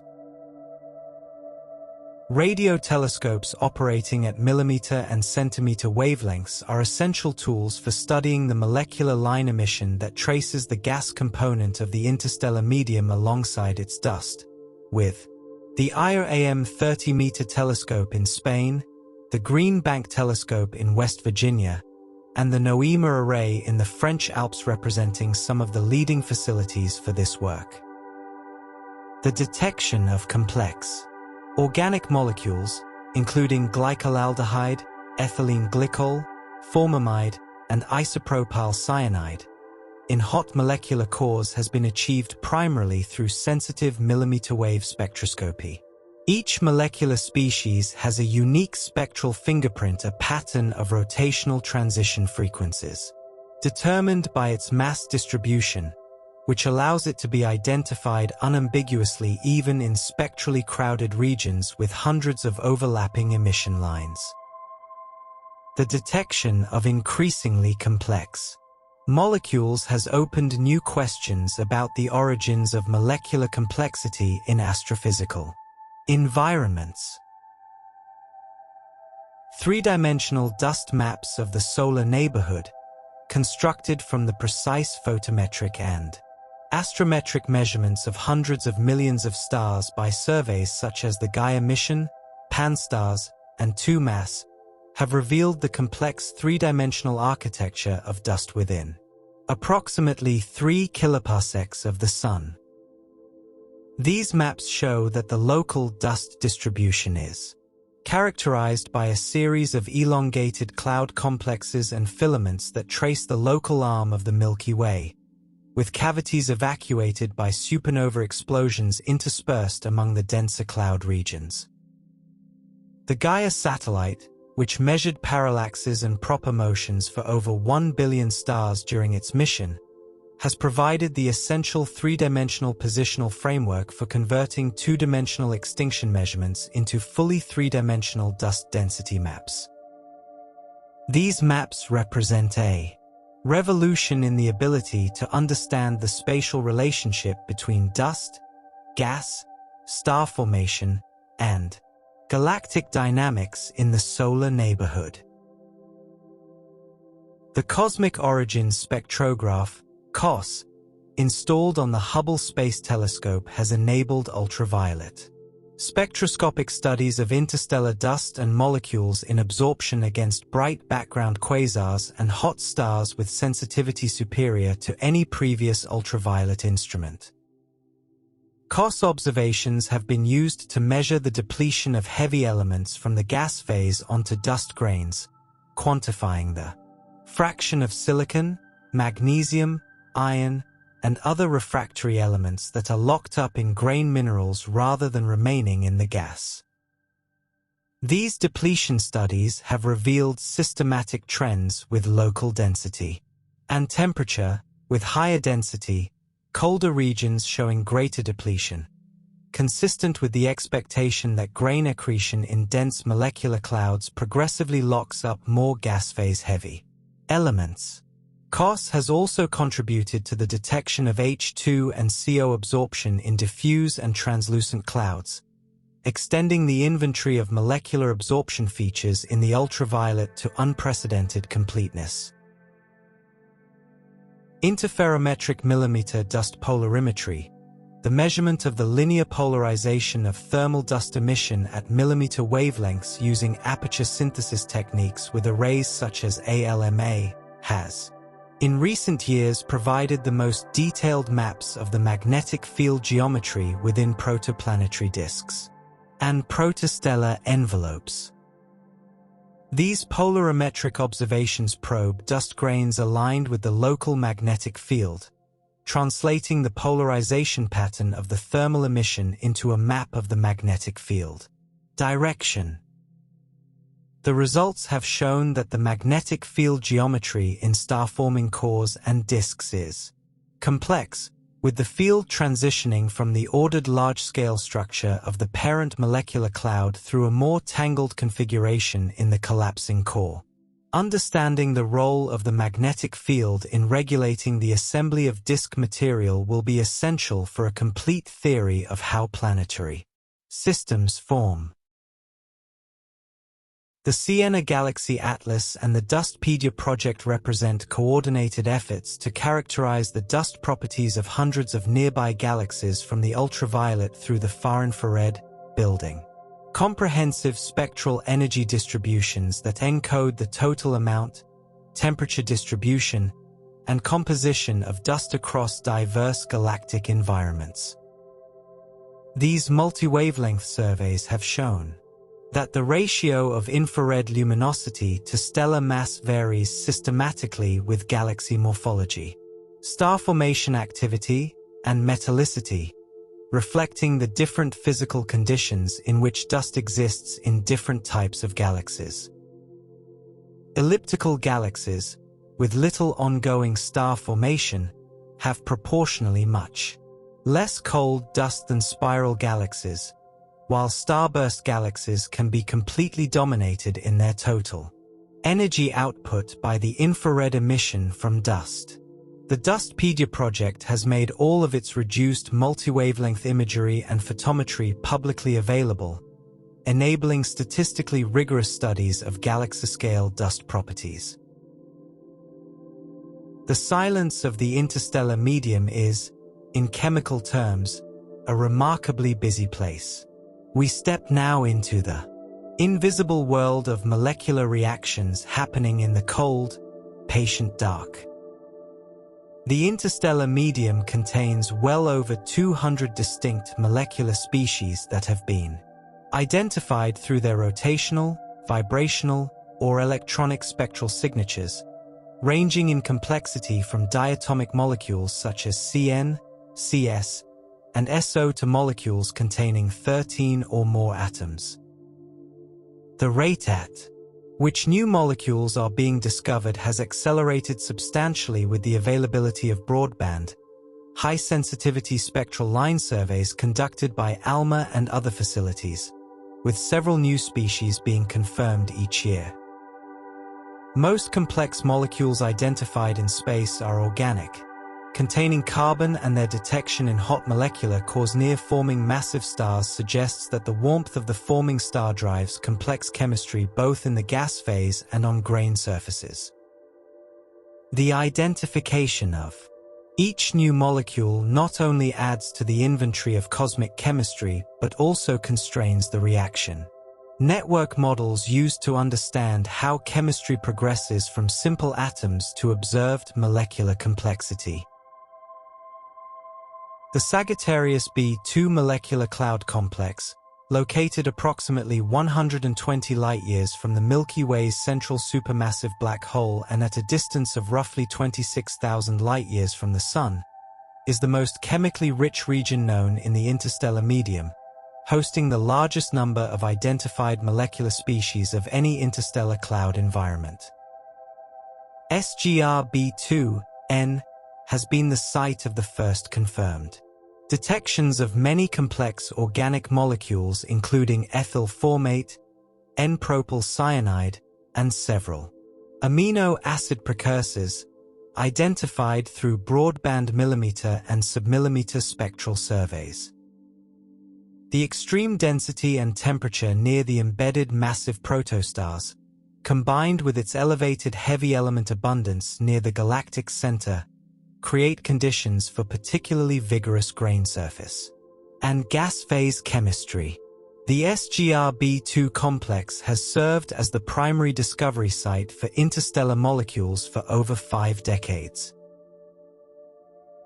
The thermal desorption of molecules from icy grain mantles, driven by the heating of the dust by a nearby forming protostar, releases the accumulated products of millions of years of cold grain surface chemistry into the gas phase over a geologically brief period. The thermal desorption temperature of a molecular ice depends on its binding energy to the grain surface, with the most volatile species such as CO desorbing below 20 Kelvin, while water ice and more refractory organic molecules require temperatures of 100 to 300 Kelvin or more. This sequential thermal desorption as a function of temperature creates a natural laboratory in which the chemical composition of the gas phase at different radii from the central protostar encodes the temperature at which each species sublimated. The short duration of the hot core phase, typically only 10,000 to 100,000 years, means that the molecular richness observed there is a transient phenomenon.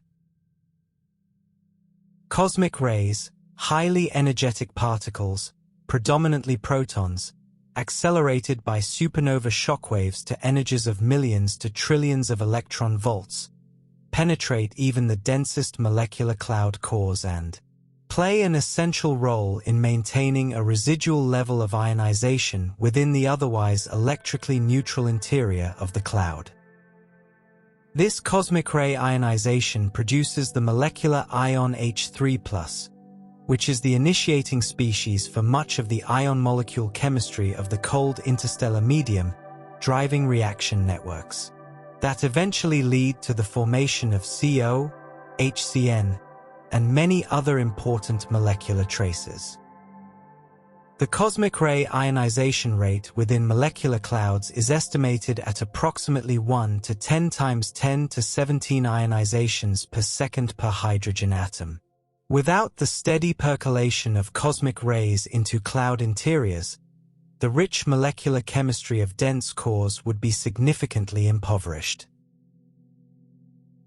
The spin isomers of water, ortho-water, and para-water, which differ in the relative orientation of the nuclear spins of their 2 hydrogen atoms, carry information about the temperature at which the water molecule was last in thermal equilibrium with its environment.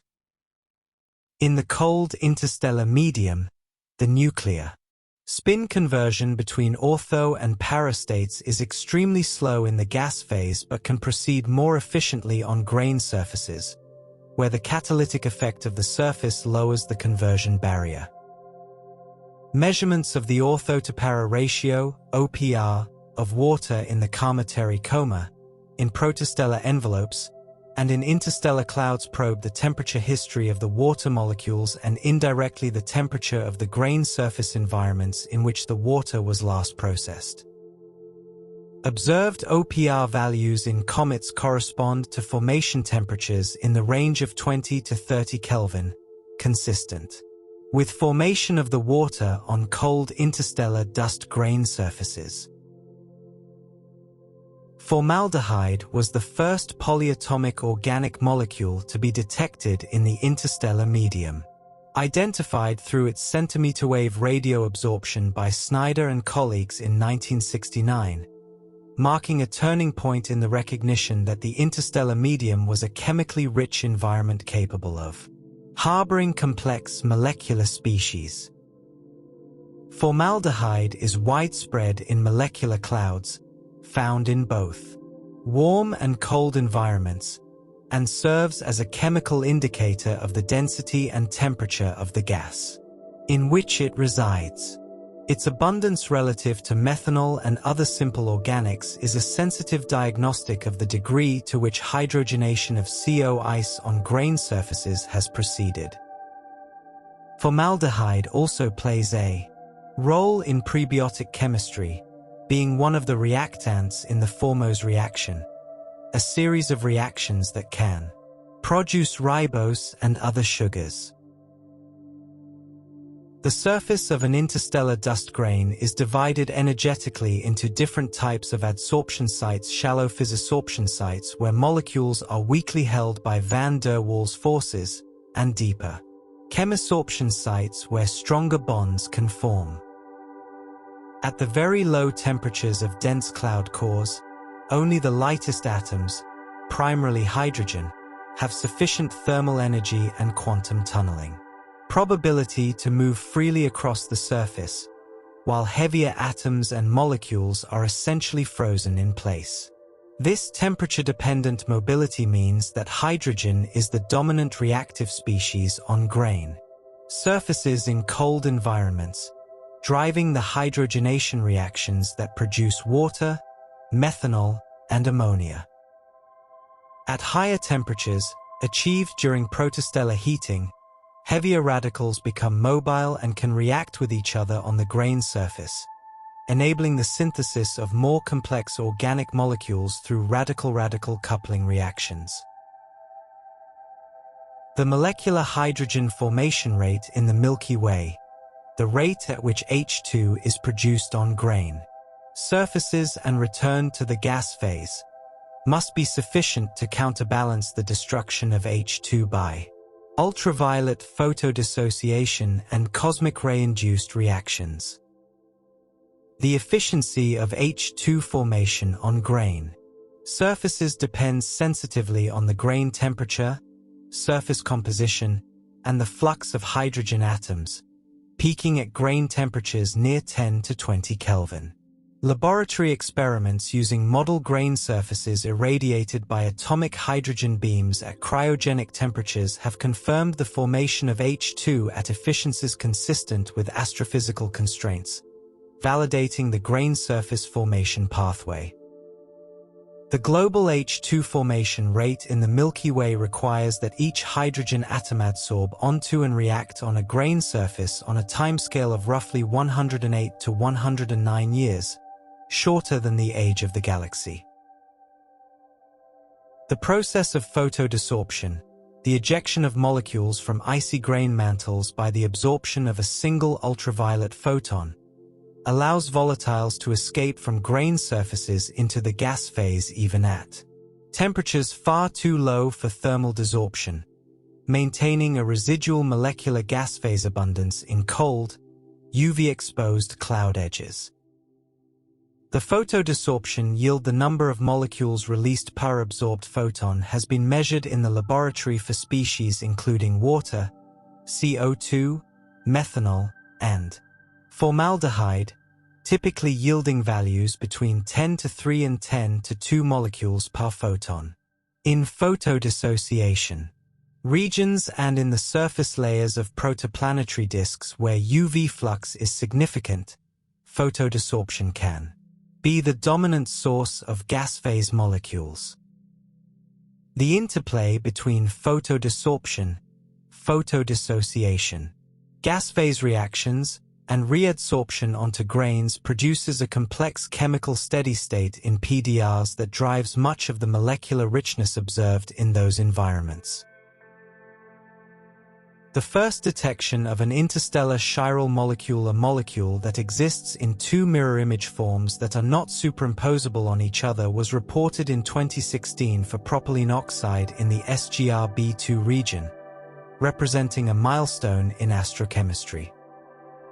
The detection of a chiral molecule in interstellar space is significant because chirality is a fundamental property of the building blocks of life. Most amino acids and sugars used by living organisms on Earth are exclusively one-handed. Interstellar propylene oxide was detected through its microwave rotational spectrum, but without any evidence for enantiomeric excess, as the signal cannot distinguish between the two mirror image forms. Future observations with more sensitive facilities may eventually address whether chiral molecules in interstellar space carry an enantiomeric preference, a question with profound implications for the origin of life chemistry. From the molecular clouds of our own galaxy, we now draw back to a wider view, looking at interstellar dust not just within the Milky Way but across the full expanse of cosmic time and galactic diversity. High redshift submillimeter galaxies, SMGs, first discovered in the late 1990s through surveys with the scuba camera on the James Clerk Maxwell Telescope, are among the most luminous and dust-enshrouded galaxies in the observable universe, undergoing starbursts of extraordinary intensity, forming stars at rates of hundreds to thousands of solar masses per year. Their submillimeter brightness is boosted by a fortuitous negative K-correction effect, as the spectral energy distribution of warm dust emission rises steeply toward shorter wavelengths in the rest frame. SMGs are thought to be the predecessors of the massive elliptical galaxies seen in the present-day universe, having consumed their gas and dust in a single dramatic starburst episode early in cosmic history. ALMA observations have resolved the dust emission in individual SMGs, revealing structures consistent with massive rotating disk galaxies undergoing intense centrally concentrated star formation.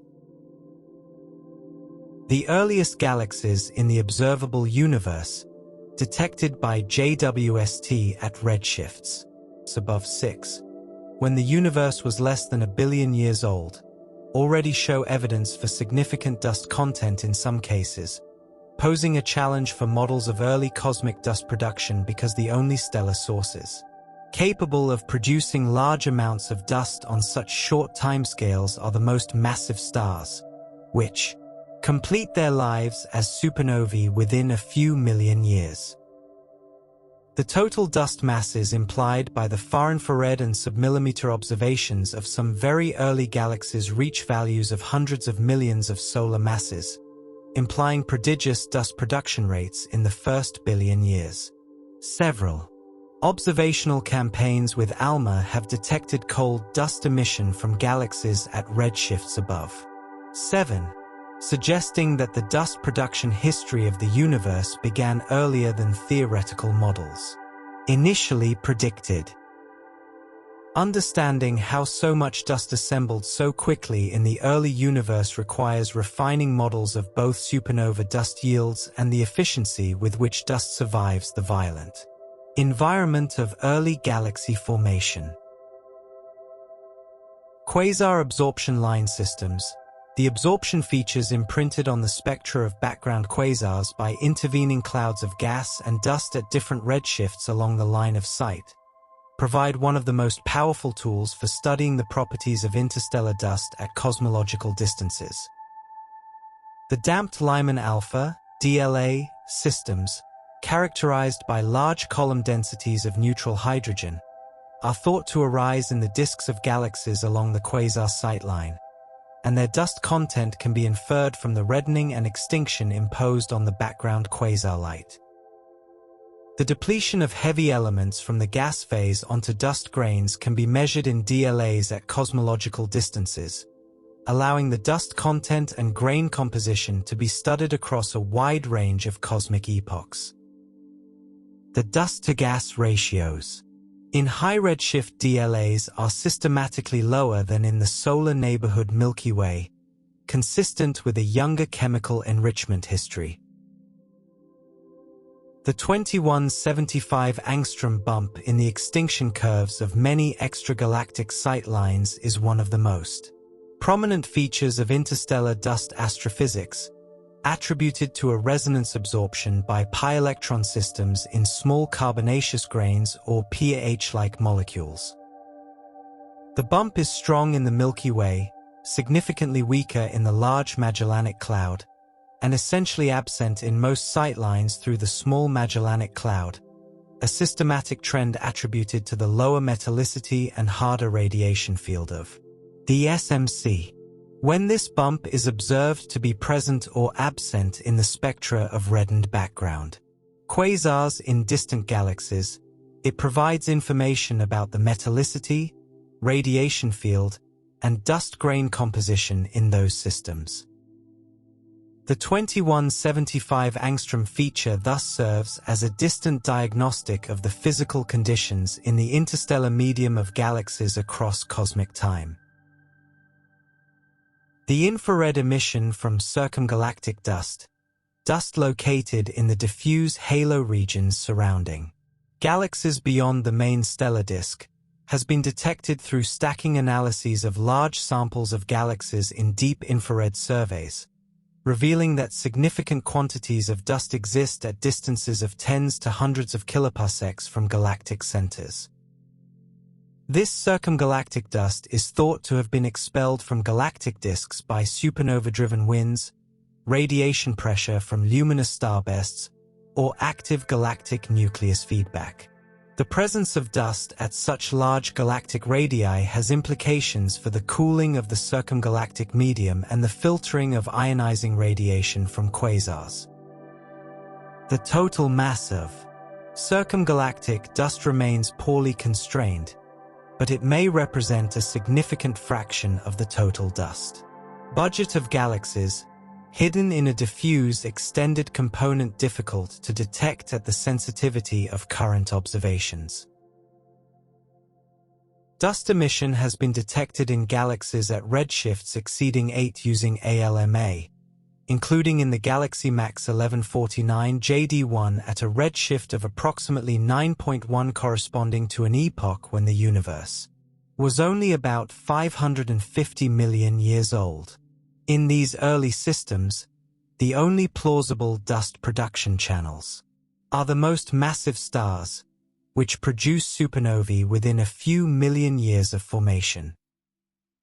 The detection of dust in these systems at such early times constrains models of early stellar populations and suggests that the very first generations of stars must have already been forming and dying in supernovae before the epoch of dust detection.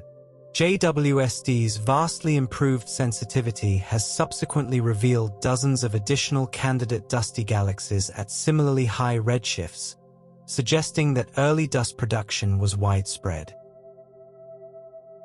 The Large Magellanic Cloud, LMC, located at a distance of approximately 160,000 light-years, contains several of the most spectacular and intensively studied dust-rich star-forming regions known, including 30 Doradus, the Tarantula Nebula, the most luminous H2 region in the local group of galaxies.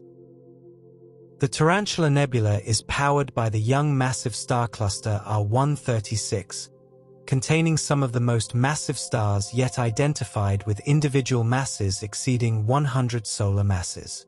The dust content and grain. Properties of the LMC differ from the Milky Way, and its proximity allows these differences to be studied at the level of individual molecular cloud complexes and H2 regions rather than as galaxy-wide averages. The 30 radius region has been studied at essentially every wavelength from X-ray through radio, making it the most comprehensively characterized giant H2 region in the local universe. Galaxy gravitational lensing. The bending of light from background galaxies by the mass of foreground galaxies can be used as a sensitive probe of the dust content of the foreground galaxy by comparing the colors, fluxes, and spectra of the lensed arcs with those expected for a transparent lens. This technique has been used to detect and characterize dust in the halos of foreground galaxies and in elliptical galaxies that might otherwise appear dust-poor based on their lack of strong infrared emission.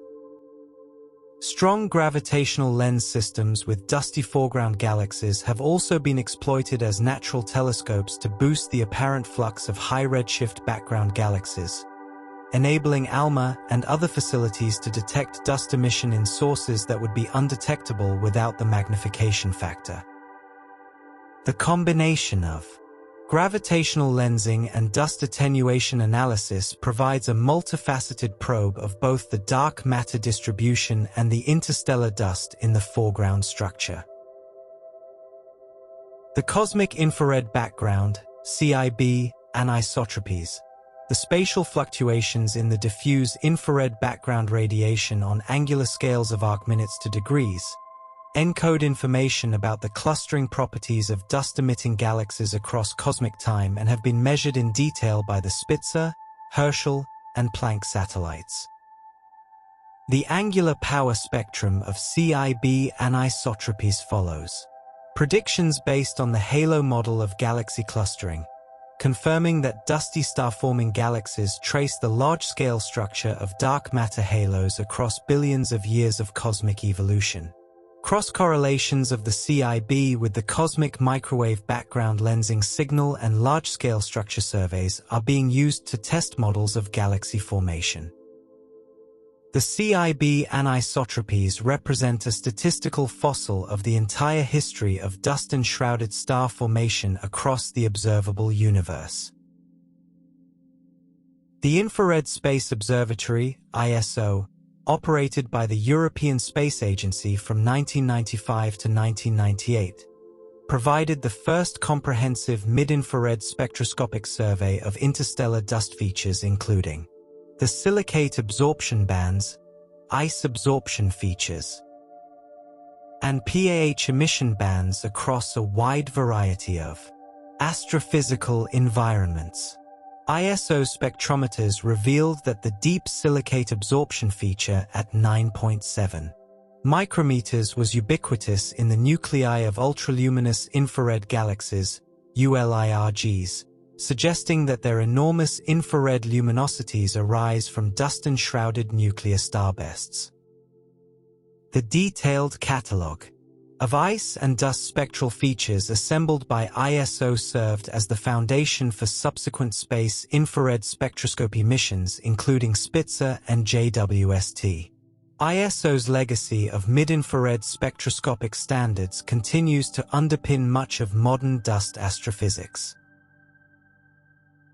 Before the age of telescopes, before the science of spectra and isotopes, human beings looked up at the Milky Way and wove stories around its light and shadow.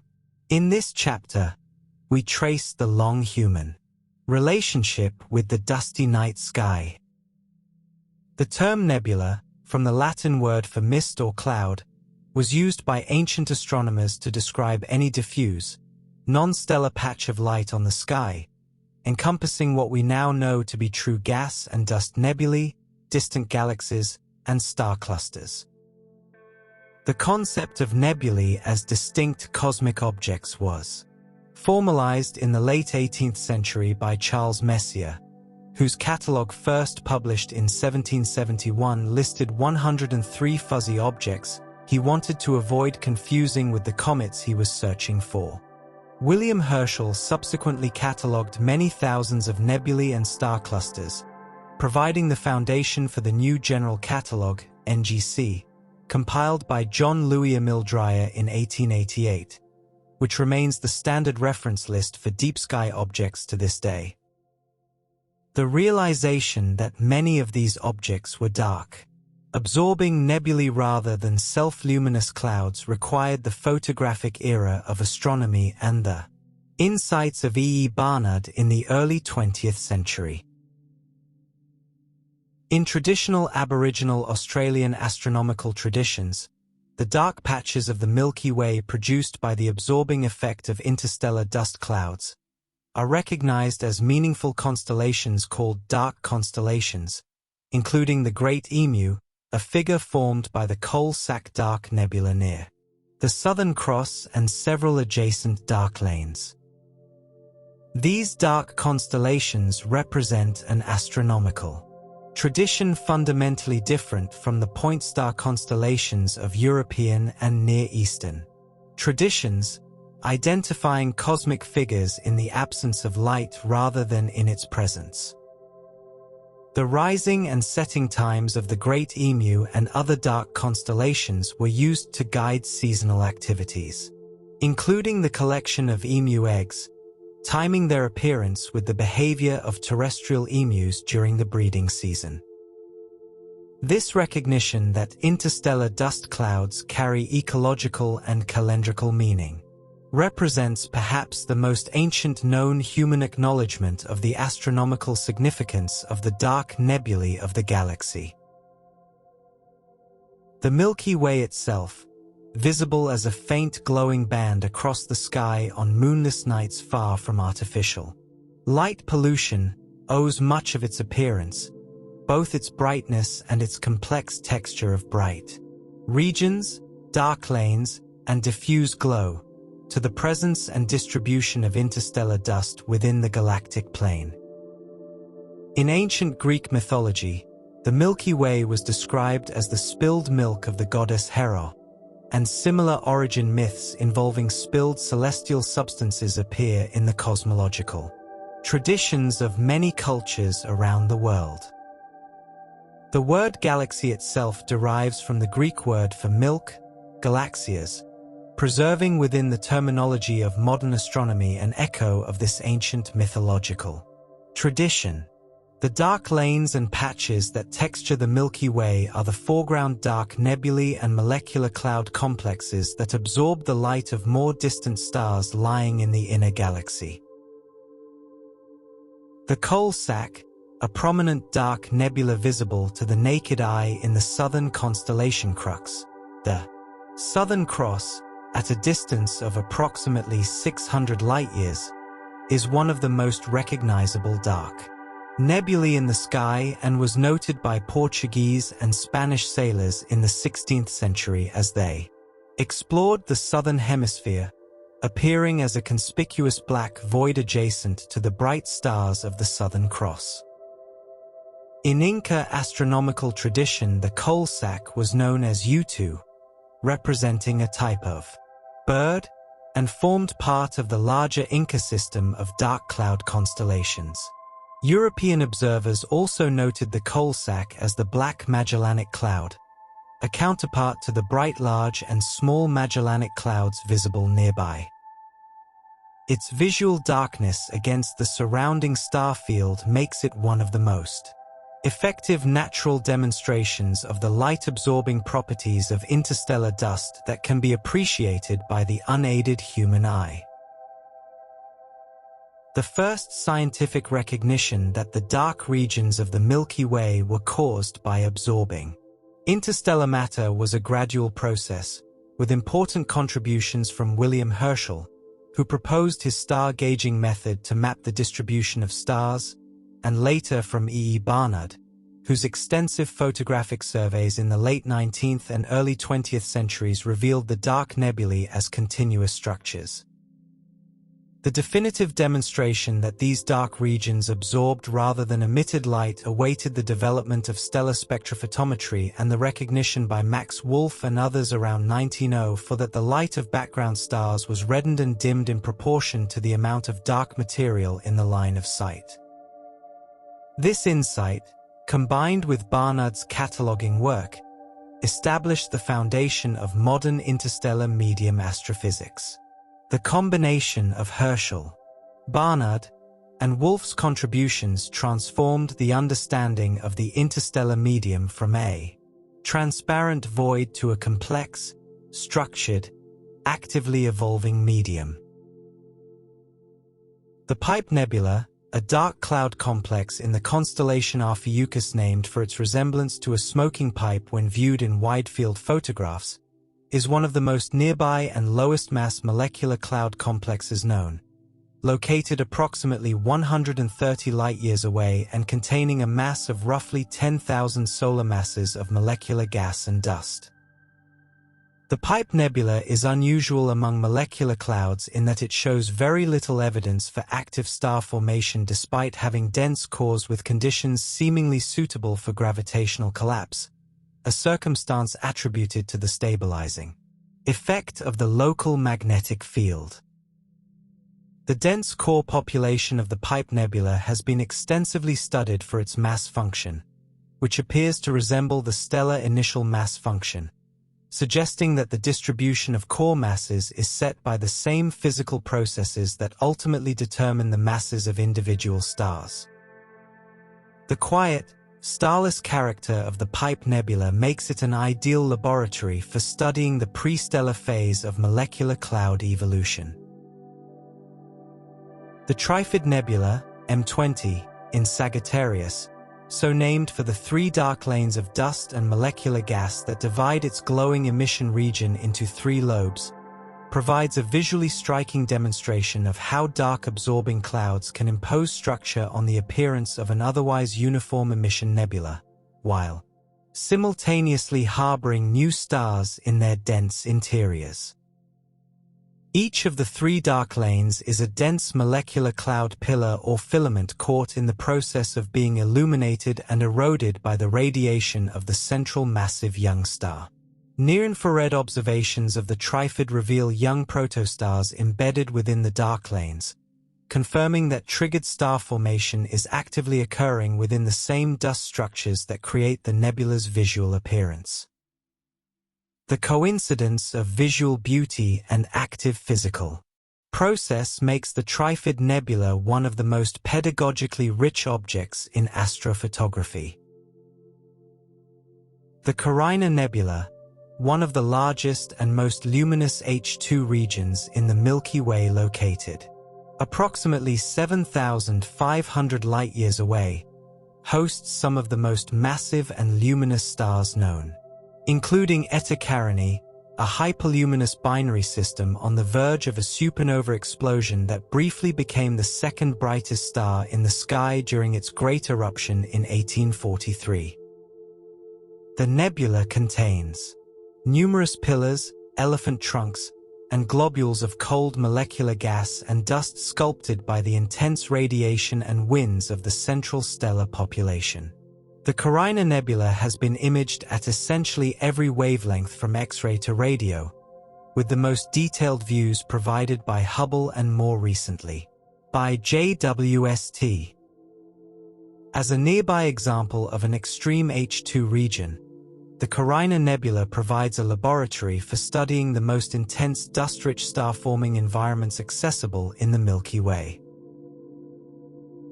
Vesto Slipher, working at the Lowell Observatory in Flagstaff, Arizona in the early 20th century, made important early observations of the blue reflection nebulosity surrounding the Pleiades, correctly identifying it as a cloud of dust scattering the light of the cluster's hot stars and helping to establish the physical distinction between emission, reflection, and dark nebulae. Slipher's photographic spectroscopy of the Pleiades reflection nebula around 1912 showed that its spectrum matched that of the cluster stars, confirming that the nebula was illuminated by reflected starlight rather than by its own emission. This observational distinction, combined with Barnard's photographic documentation of dark nebulae, gradually assembled the framework of interstellar medium astrophysics that has continued to develop throughout the 20th and 21st centuries. Slipher is better remembered today for his early measurements of galactic recession velocities, but his nebula work was foundational to the understanding of interstellar dust. The designation of the diffuse radiation observed by Arthur Eddington in the 1920s as the interstellar radiation field, ISRF, formalized the physical context in which interstellar dust grains absorb and re-emit radiation, establishing the quantitative framework for predicting the equilibrium temperature of dust grains at different galactic locations. Eddington correctly recognized that this diffuse radiation field was responsible for the heating of interstellar gas and dust and for driving the photochemical reactions that govern the chemical state of the interstellar medium. The mathematical treatment of dust heating by the ISRF, combined with grain cooling through infrared emission, remains the foundational calculation in interstellar dust astrophysics. Eddington's contributions to the physical understanding of the interstellar medium, alongside his famous tests of general relativity during the 1919 solar eclipse, represent the twin pillars of his scientific legacy.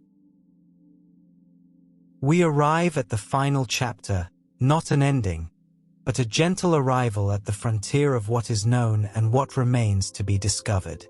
The dust continues its patient work, and so does the human imagination that seeks to understand it. The next generation of large ground-based telescopes, including the European Extremely Large Telescope, ELT, with its 39-meter primary mirror and the Square Kilometre Array, SKA, radio observatory, will provide transformative new capabilities for studying interstellar dust in both our own galaxy and in the earliest and most distant galaxies of the observable universe. The ELT, currently under construction at the Cerro Armazones site in Chile, will be able to resolve structures on subparsec scales in nearby molecular cloud complexes and protoplanetary disk systems at wavelengths from the visible through the mid-infrared. The SKA, a distributed array of thousands of radio antennas spread across South Africa and Australia, will probe the molecular and atomic gas associated with interstellar dust with sensitivity and angular resolution exceeding all current radio arrays combined.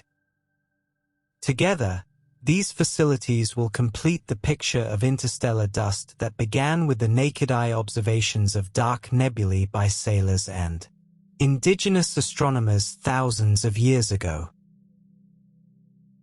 The Nancy Grace Roman Space Telescope, scheduled for launch in the late 2020s, will conduct wide-field infrared surveys of the Milky Way and surrounding galaxies with a field of view roughly 100 times larger than that of the Hubble Space Telescope's infrared camera, providing dusty galaxy population statistics and three-dimensional dust mapping of the galactic plane with unprecedented combination of sensitivity and sky coverage.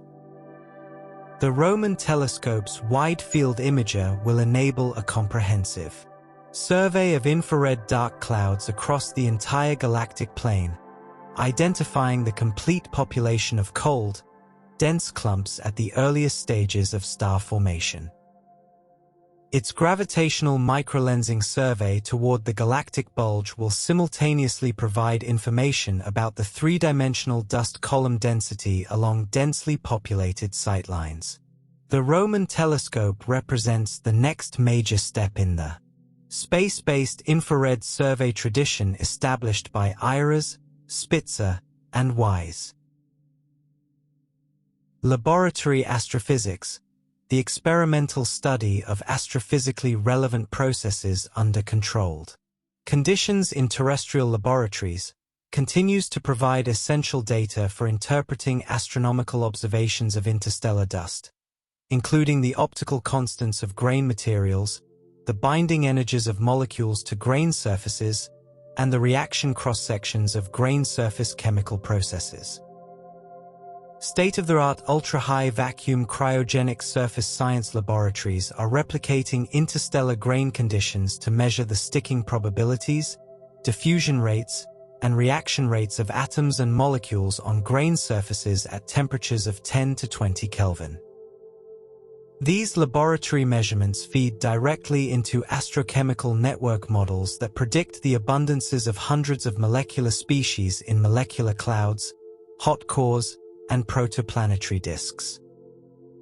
The synergy between laboratory measurement and observational astronomy is particularly strong in the field of grain surface chemistry, where many processes require direct experimental measurement rather than astronomical inference alone. Machine learning and artificial intelligence methods are increasingly being applied to the analysis of large spectroscopic and photometric datasets related to interstellar dust, enabling automated classification of dust spectral features, detection of faint molecular lines in noisy spectra, and construction of three-dimensional dust maps from surveys containing billions of stars. Neural network-based algorithms trained on synthetic spectra can identify the presence and strength of silicate absorption features, ice bands, and pH emission in JWST spectra with speed and consistency exceeding manual analysis. Deep learning applied to photometric survey data from Gaia and Pan-STARRS has enabled the construction of three-dimensional dust maps with significantly improved angular resolution compared to earlier methods. As the volume of astronomical data continues to grow toward the exabyte scale with next-generation surveys, machine learning will become increasingly indispensable for extracting the scientific content related to interstellar dust from these vast datasets. Dust polarimetry across the full electromagnetic spectrum, from optical and near-infrared polarimetry of starlight to microwave polarimetry of dust emission with the LightBird satellite, will in the coming decade provide comprehensive maps of the three-dimensional structure of the galactic magnetic field, with profound implications for both the physics of star formation and the search for primordial gravitational wave signatures in the cosmic microwave background. The LightBird satellite, a Japanese-led mission, with international collaboration scheduled for launch in the early 2030s, is specifically designed to measure the polarized dust emission that constitutes the main foreground contamination for B-mode CMB polarization searches. Achieving the sensitivity needed to detect the primordial B-mode signal from inflation requires modeling and removing the polarized emission from interstellar dust with an accuracy approaching 1 part in 1,000. The interplay between interstellar dust physics and fundamental cosmology makes dust polarimetry one of the most consequential observational challenges in early 21st century astrophysics. The study of pre-solar grains is entering a new era with the return of samples from solar system bodies that have preserved ancient interstellar material, including the Stardust mission's collection of cometary dust from Comet Wild 2 and the Hayabusa 2 mission's retrieval of asteroid regolith from Ryugu. The Ryugu asteroid samples returned by Hayabusa 2 in December 2020 have already yielded extraordinary scientific results, including the detection of a wide variety of amino acids and other organic compounds, polycyclic aromatic hydrocarbons, and a distribution of minerals consistent with aqueous alteration in a water-rich asteroid parent body. Future sample return missions to primitive asteroids, comets, and potentially interstellar objects passing through the solar system could provide access to interstellar dust in forms even less processed than those available in meteorites. The characterization of interstellar dust carried by these visitors promises to become a new branch of astrochemistry.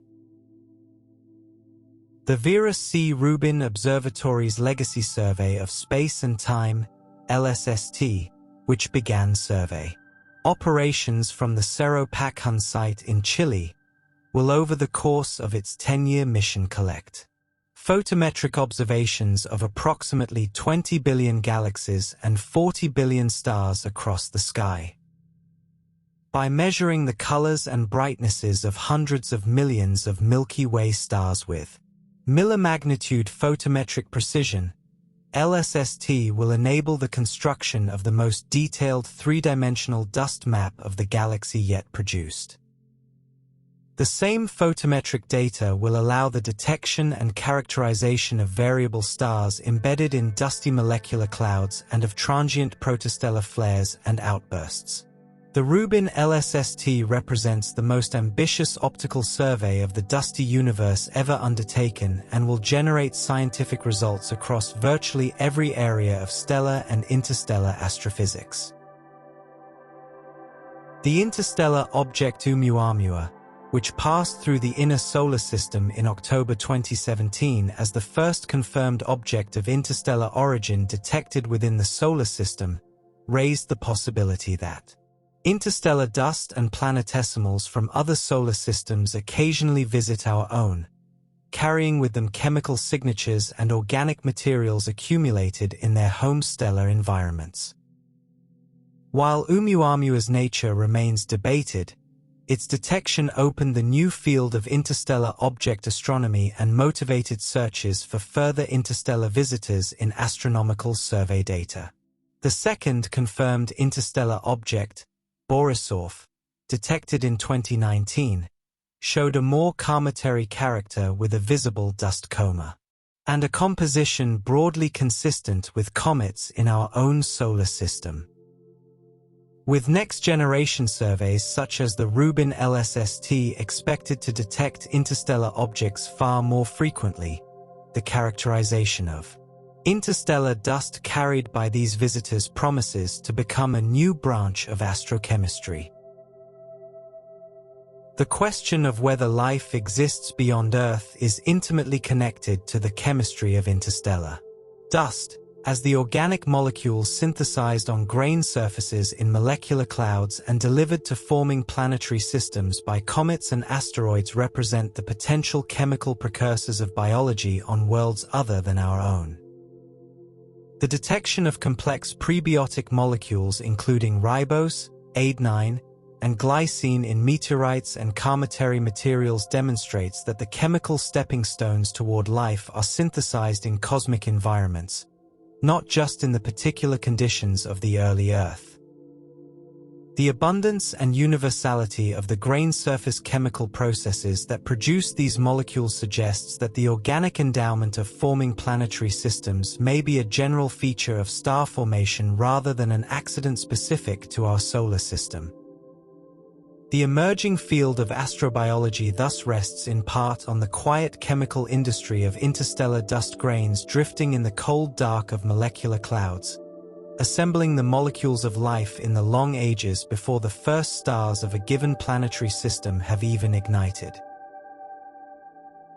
Perhaps the most quietly profound fact about interstellar dust is that the calcium in human teeth, the iron in human blood, the silicon in terrestrial rocks, and the carbon in the organic molecules of every living cell on Earth were all synthesized in the nuclear furnaces of stars that preceded the Sun, expelled into the interstellar medium in their final gaseous and dusty exhalations, incorporated into the molecular cloud, from which our solar system formed, processed on the surfaces of interstellar grains during the cold prestellar phase, and eventually delivered to the surface of the young Earth. The dust of interstellar clouds is therefore not merely an astrophysical curiosity, but a direct material ancestor of the world we inhabit, connecting each person alive today to a lineage of cosmic processes extending back nearly 14 billion years to the earliest generations of stars. Interstellar dust drifts silently through the vast reaches between the stars, cold and patient, carrying within its crystalline lattices and icy mantles the memory of dead stars and the potential of worlds yet to come. In the darkness of the molecular cloud, lit only by the slow glow of cosmic rays and the faint warmth of distant starlight, the ingredients of stars, planets, and life have been gathering and cycling and building for longer than the sun has existed, a quiet, patient cosmic architecture of extraordinary and enduring beauty. And so we come gently to rest, having traveled from the smallest silicate grain to the farthest dusty galaxy. At the edge of cosmic time, the interstellar dust clouds drift on in the cold silence between the stars, patient, ancient, and quietly extraordinary, continuing their slow work of gathering, shielding, and nurturing the next generation of suns and worlds and life. Thank you for letting the cosmos accompany you. Tonight, rest well, and know that the universe has been building toward you for nearly 14 billion years.